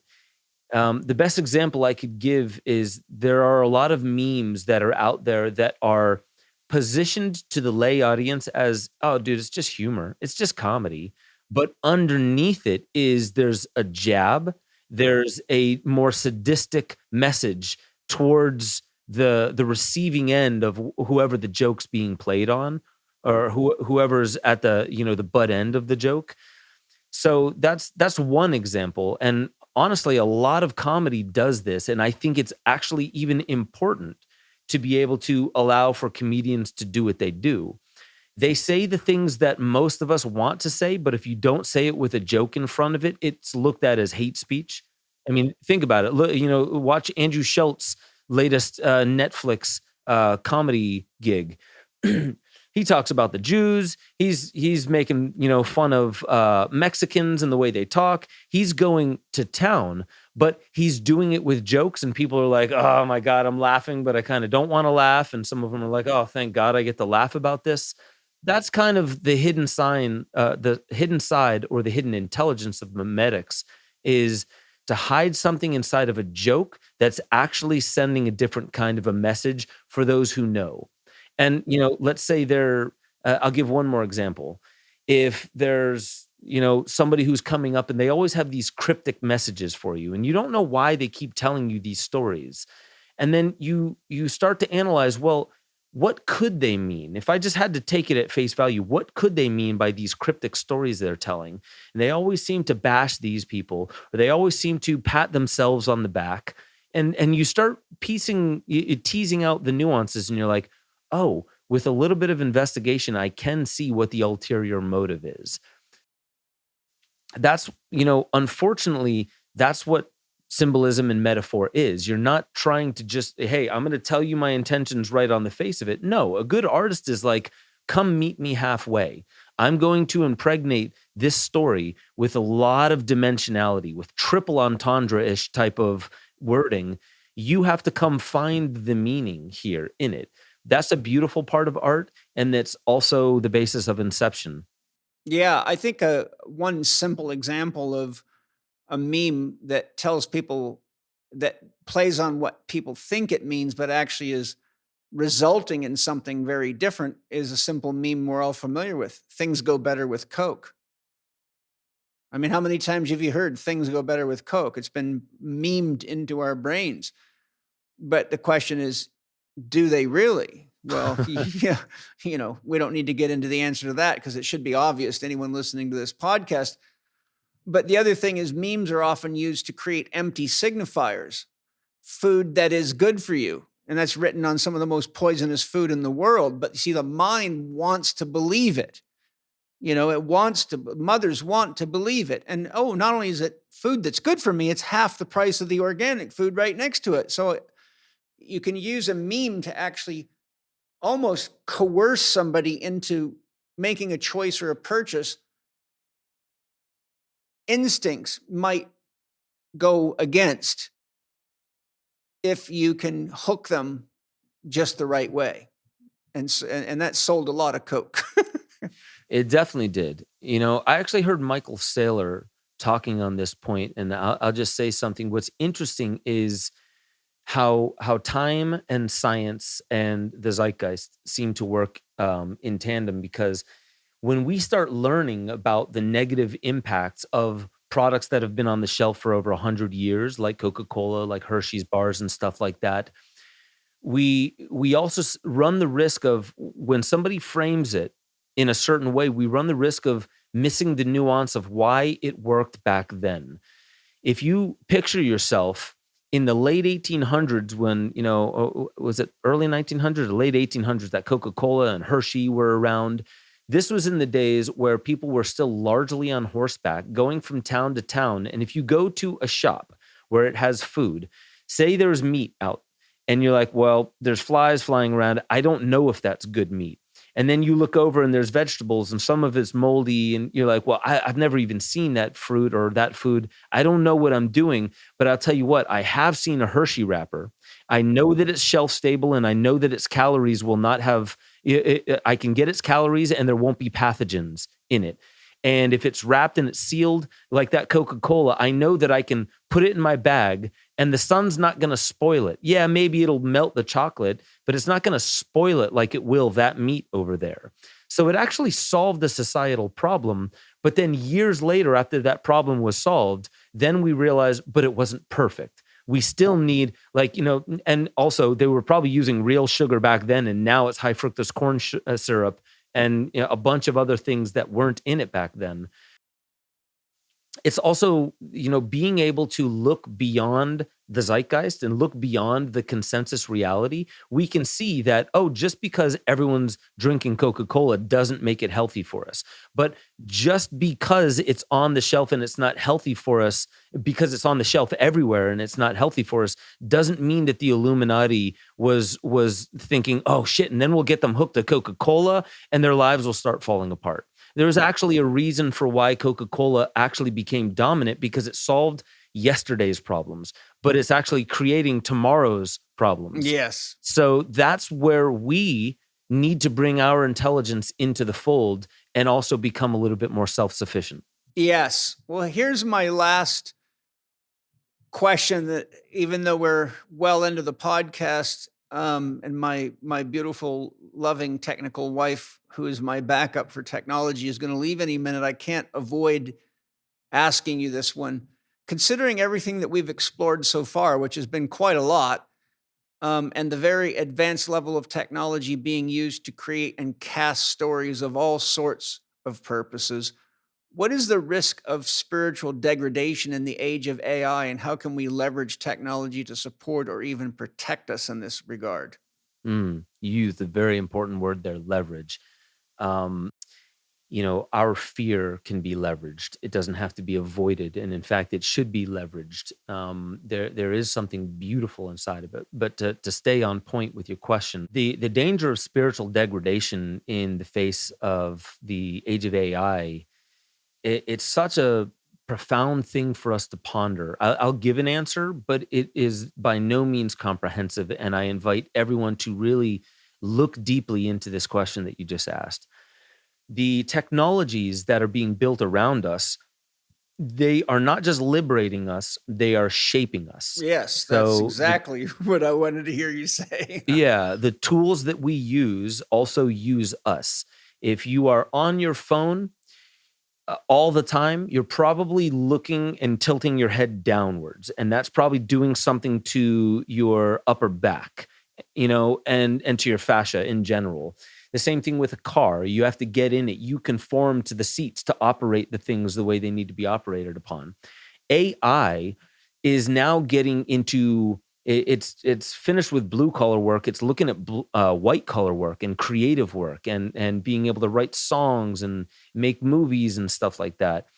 The reason that I think it's doing that, if I were to actually give it a positive spin, is to show us that once humanity has learned a lesson, that doesn't mean you need to stop doing the thing. Like, once you've learned how to farm, doesn't mean you stop putting your hands in the soil.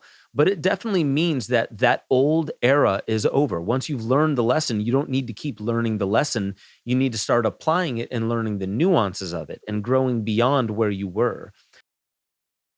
If AI is taking our jobs and it's outmoding a lot of the more menial stuff into automation, it's asking something of us. It's implying, hey, there's more here.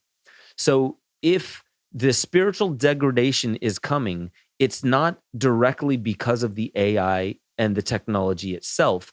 It's because we saw no more territory for our growth in this new world. That's our fallacy. We need to realize that, so in my Soul of Filmmaking course, I very much so get into AI, and I say, you can be scared of it all you want, and you could think that it's coming for your jobs all you want, but I've learned how to leverage AI to make me a better filmmaker. In that very last film, The Land of the Free, there were pieces of B-roll that I could not get anywhere else. I would have had to have paid an animator thousands of dollars to come up with 5 seconds of animation that fit the point that I was trying to get at. I didn't have to spend thousands of dollars. I didn't have to wait weeks. I didn't have to go back and forth with an animator. I typed in a few words onto Runway, which is an AI that you can do text to AI animation. And the very first one, $1, 40 seconds later, I had my piece of B-roll. It liberated me to be able to do that much quicker. I made that film in 3 months. 3 months from development to launch. And that was with the help of AI. Query the AI, query it, ask it questions. It's not going to blow your mind like some of the most brilliant people out there will, but imagine having in your pocket a lawyer that can read your contract and, for one, it can pass the bar exam, and a medical examiner that can, chat GPT. There was this one mother that had a child with over 17 doctors over the course of 4 years could not figure out what was wrong with that child. Chat GPT, with one simple query, figured it out, and the doctors agreed. you are walking around with a democratized, highly intelligent butler that's trying to fix shit for you if you were to only ask it. So what I mean is, there was this is the last analogy I'll give. When I think it was Apollo, I forget what was it. What was the Apollo mission that exploded because there was an oxygen leak? Do I you don't remember? know. I only remember Apollo 14 for some reason. I don't know. I don't remember the number, but whichever one that was, when they were interrogated, what do you guys think went wrong? This one person said it was lack of imagination. We couldn't imagine that problem would have occurred. And if we would have imagined it, we would have fixed it. The fix was like that. But now it took many people's lives, millions of dollars, and a national tragedy for us to fix a $2 problem. So to me, I'm asking people, don't let your imagination fail. You actually have the solutions. And if they're not manifest, if they're not in thought form yet, you have to invite them. You have to sit in silence and invite those solutions. AI is not here to destroy anything. It's just going to fulfill people's imaginations and their expectations in the same way that if you see the Dustin Hoffman film, The Sphere, at the bottom of the ocean, there was this sphere. They went to go investigate it. They couldn't figure out what it was until they started having dreams, and their imagination was manifested in real time. They, at the end of the movie, were like, humanity is not ready to manifest their imagination in real time. They had to will the thing to go off planet until humanity was ready. What I'm saying is that we're not willing AI off the planet. There's too many powers that be that are going to keep it here. So what it's going to do is bring our imaginations into reality a lot quicker. That's a very quick summary of what I think AI is here to do. But it's not here to destroy anything.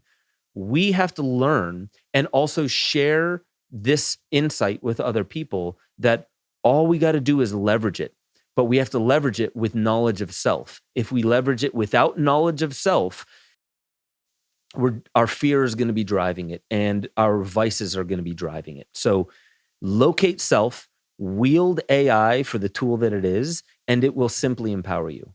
Yeah, I think a way that I would put it is, don't let AI replace your imagination, but use AI to implement your imagination. To like you knew what you needed in that, and AI implemented it for you. But if we start letting AI tell us where the B-roll needs to be and how it needs to be done, then our imagination is going to atrophy. Such a good point. If we use our imagination, because we need to exercise that aspect of the soul and keep it healthy and strong, but then we use AI for suggestions on how to best implement it, then I think filmmaking and story writing can go to another level altogether. And, honestly, if it's in God's kingdom, why do we assume it has no use to our soul, to our life, to our path? Technology, I understand the purists. I understand it. I would rather be out barefoot in grass, hugging trees, doing parkour in nature, but technology's here. And it allows me, with a little bit of a cost, I have to sit down more than I really want to. I have to touch technology more than I want to. But the upside is I get to share my art with the world in such a frictionless environment in real time that I can get feedback so quickly that I can change course that quickly, and my evolution can be accelerated thanks to technology. If our imagination is failing us, we're not going to see the hidden beauty and the hidden use of why, you think God doesn't exist within the phone? It's in God's kingdom, right? It's a story that tells us all this is God, but not that computer, not this money, not these phones. Give me a break. Stop pretending like you know what reality ought to be like. Yes. And just get engaged with it. Yeah. Well, I tell people reality is what's happening right now, and it's everything that supports your ability to live. So when you consider those two things, it's quite a catch net. Well, I'm trying to support people's ability to live with the soul of filmmaking course as well. That's Yeah. a technology that I built that is there, and a community that is literally, it's there to help people understand that they are valuable, and there is a voice inside them that doesn't want to be silenced anymore. And it simply needs not just the permissions, but a little bit of the hand holding to get people to their potential. And I'm only talking about the potential of storytelling, which is a massive potential. And then we have Spirit Gym, which, has its brilliant effect on humanity. And with people like you and I that are just unwilling to say no or be silenced in these ways, I do not see this turning out for the worst. I see some people just doing the woe is me and accepting and surrendering whatever the machine will give them. But there's too many of us now. It's been No, pushed yeah, there to is. such a ridiculous level, past the point of absurdity. And I'll tell you, I myself didn't even understand the importance of free speech until it was threatened. Yes. So thank you for threatening it, because now I understand why. First Amendment, free speech. If that doesn't work, Second Amendment. Yeah, well, sometimes it takes the devil to help you find love and God and a greater self, and so I'll tell you this. I've shared it on the podcast before, but you'll get a chuckle out of this. When pandemic was first like really getting hot and heavy with lockdowns and stuff, I just happened to, I can't remember if JP called me or if I called him, JP Sears, but I said, so what do you think of all this craziness? He said, well, every Luke Skywalker needs a Darth Vader, and now we've got ours. I thought, that's such a beautiful mythological answer and so true, It is totally true. Actually, I'll just share this one last bit of wisdom. When I was saying, the reason for why we don't watch movies where the climax happens at the beginning and then we just celebrate, Neo in the Matrix doesn't destroy Agent Smith. He enters him, he becomes him, and it's a transmutation. Luke Skywalker doesn't kill Darth Vader, right? And when he enters the cave, when he's just training, Luke finds Darth Vader, cuts his head off, and the mask breaks and he realizes it's his face underneath it. He's facing a part of himself that has split off from itself. He doesn't recognize it as himself anymore. You go into any of these stories with these heroes, the real thing that they're facing is not the antagonist. It's the forces of antagonism, which largely exist inside them. The last thing I'll say is stories and heroes are only as good as the forces of antagonism will allow them to be. Yeah, it's so true. And that's why I call it Spirit Gym. You must work with the resistance to grow consciousness, and that's how you retain and gain free will. Well, as we close, maybe you could just briefly tell us, how is the program structured? What do you get? I only have a few minutes, so maybe you could just tell us, how does it run? What happens? So what you would do is you would sign up for the wait list. You would get all the discounts. You would make sure that you say Paul Chek sent you. And then you will receive the course. And the course has, I think, is gaining on 40 lessons. And I made them as short as I could without diminishing the amount of wisdom in there, to move you along quickly, because a lot of what you're going to learn in these 36 lessons, which teach you development of film and production of film, and then post-production, which is editing and launching and getting it out into the world. As you're learning that, there's homework along the way, and you will be actually building film material. So you're learning with hands-on training while you're learning, which is the best way. You start when you start. And then with that, you will be entered into these regular virtual meetings where you'll have community looking at the stories that you're building, and which is your homework, and refining them with feedback. So then with our feedback, we start refining our stories. And then once you get to a certain level, I can use my Rolodex, my network, and the placement opportunities I have to plug you into the system. So it's from beginning to end, and it is far cheaper than any other film school that you will go to. And it has the community there and the networking and placement opportunities there. So you get online virtual training that you can go at your pace. You have a community that's at your back, and you have my full network that I can help place you into the workforce.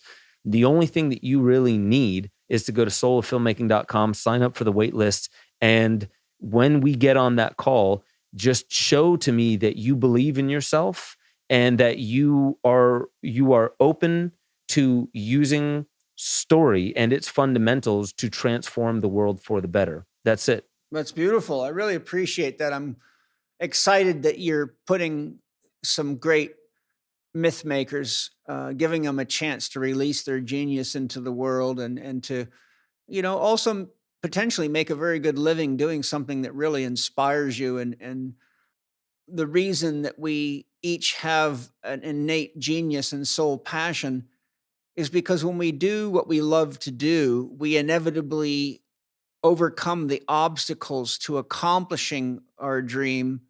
And in that passionate, interested overcoming of obstacles, we learn and we grow far more than if we're doing what we think we have to do just to make money, or just to get the grade, or just to fit into the social conundrum and not be ostracized. There's a big difference between conformity and authentic creativity inspired by our soul, because it always takes us down the path of tremendous learning and new relationships and self-reliance and networking. And the whole process itself is a story unfolding, which is really the most amazing story of all. It's called you. Oh man. Yeah. And it's a masterpiece. You have to engage with it, but it's a masterpiece. And I want to thank you so much. This not just audience and platform that you've built, but just the whole body of work, the whole masterpiece that is Paul Chek. I just have to say thank you for trusting in me and bringing me into this audience. And, I've met so many great people through you that I'm honored to be here with you every single time I get a chance to talk to you. I'm fucking down. Oh yeah. I really, like I said earlier, I love our time together. I love people that live fully. I love people that are brave enough to go for it. And, you're one of those guys. And so thank you. It inspires me to be with people that carry the qualities that I want to grow more into. And, I think it's, birds of a feather flock together. And if you're going to flock with people that inspire you, and that, open your creativity and bring the magic out of you because they show you what's possible. Like, if I had the interest in making film, your films would have convinced me for sure that I want to go study with you, because I know how much I've gained from watching all the things that you've created, and how succinct and clean, and the messages, it's not wishy-washy, it's clear. You really go somewhere. And I just think I was so excited when you told me you were putting this course together, because I thought, my God, people have no idea how much of a rapid acceleration in their learning curve. If you want to master something, you better study with a master, right? If you want to learn to become a race car driver, don't go learn from some idiot that keeps getting arrested for crashing into cars. That's why I tell people, if you want to learn health, you better go find a healthy therapist or a healthy teacher, not a sick one. So Yeah, I'm just not grateful. one of these health ministers out there. Yeah, I'm just glad we share a mutual love and respect for what we each bring to the world. So thank you. And I'm sure anyone listening has now gotten the benefits of that, and the third that we created together, right? There's a third, and all of you are listening and imbibing in our third. So thanks for all of you. I hope you enjoyed this amazing dialogue with Ben, and I hope you feel inspired to explore the soul of filmmaking, which will be an honest exploration of your own soul for sure. So it could be a spiritual experience as well as a educational experience and a vocational experience. Thank you all for stepping into your courage to bring what you hold as a piece of the great myth we need now into the world. Thank you to all of my sponsors for your amazing products, for all the love and support you give all of us, the planet, and the great organic, biodynamic, and free-range farmers out there. Thanks to each of you for supporting the podcast with anything you buy from the sponsors. And I look forward to sharing something awesome with you in a week. Ben, I love you, buddy. Thank you. Dude, I love you. Thank you so much for having me back, man. Okay, lots of love, everybody. Talk to you next time. Aho. Thank you for listening to Spirit Gym with Paul Chek and today's guest, Ben Stewart. Are you feeling the call to create stories that matter? Stories that carry truth, soul, and transformation? Then now is the time to step into your role as a conscious creator. Ben's new course, The Soul of Filmmaking, has just been released, and you can learn how to fuse storytelling, soul, and impact. Whether you're an aspiring filmmaker, a seasoned storyteller, or someone with a deep message to share, this course is your invitation to meld technical mastery with spiritual intention and finally tell the story only you can tell. Head over to souloffilm.com and receive $500 off the course for signing up early, plus an additional $100 off when you let them know that you heard Ben on Spirit Gym with Paul Chek. Just enter that in the How Did You Hear About Us box. Go to souloffilm.com and begin your journey today. For more interaction with Paul and to share ideas and ask questions about the topics discussed in this podcast, we invite you to join his Spirit Gym program and community. There are 3 different levels of membership to fit your budget and lifestyle. You can participate in live Q&A sessions with the podcast guests, access to the members forum within the Spirit Gym community where you can chat with the other members, attend weekly virtual meetups with Paul, and study the comprehensive Master Key online program. Explore the options and subscribe today by going to myspiritgym.com. And finally, if you enjoyed today's episode, please consider leaving us a 5-star rating and a warm review on the podcast platform of your choice. This podcast is available on Apple Podcast, Spotify, Amazon Music, Audible, and YouTube.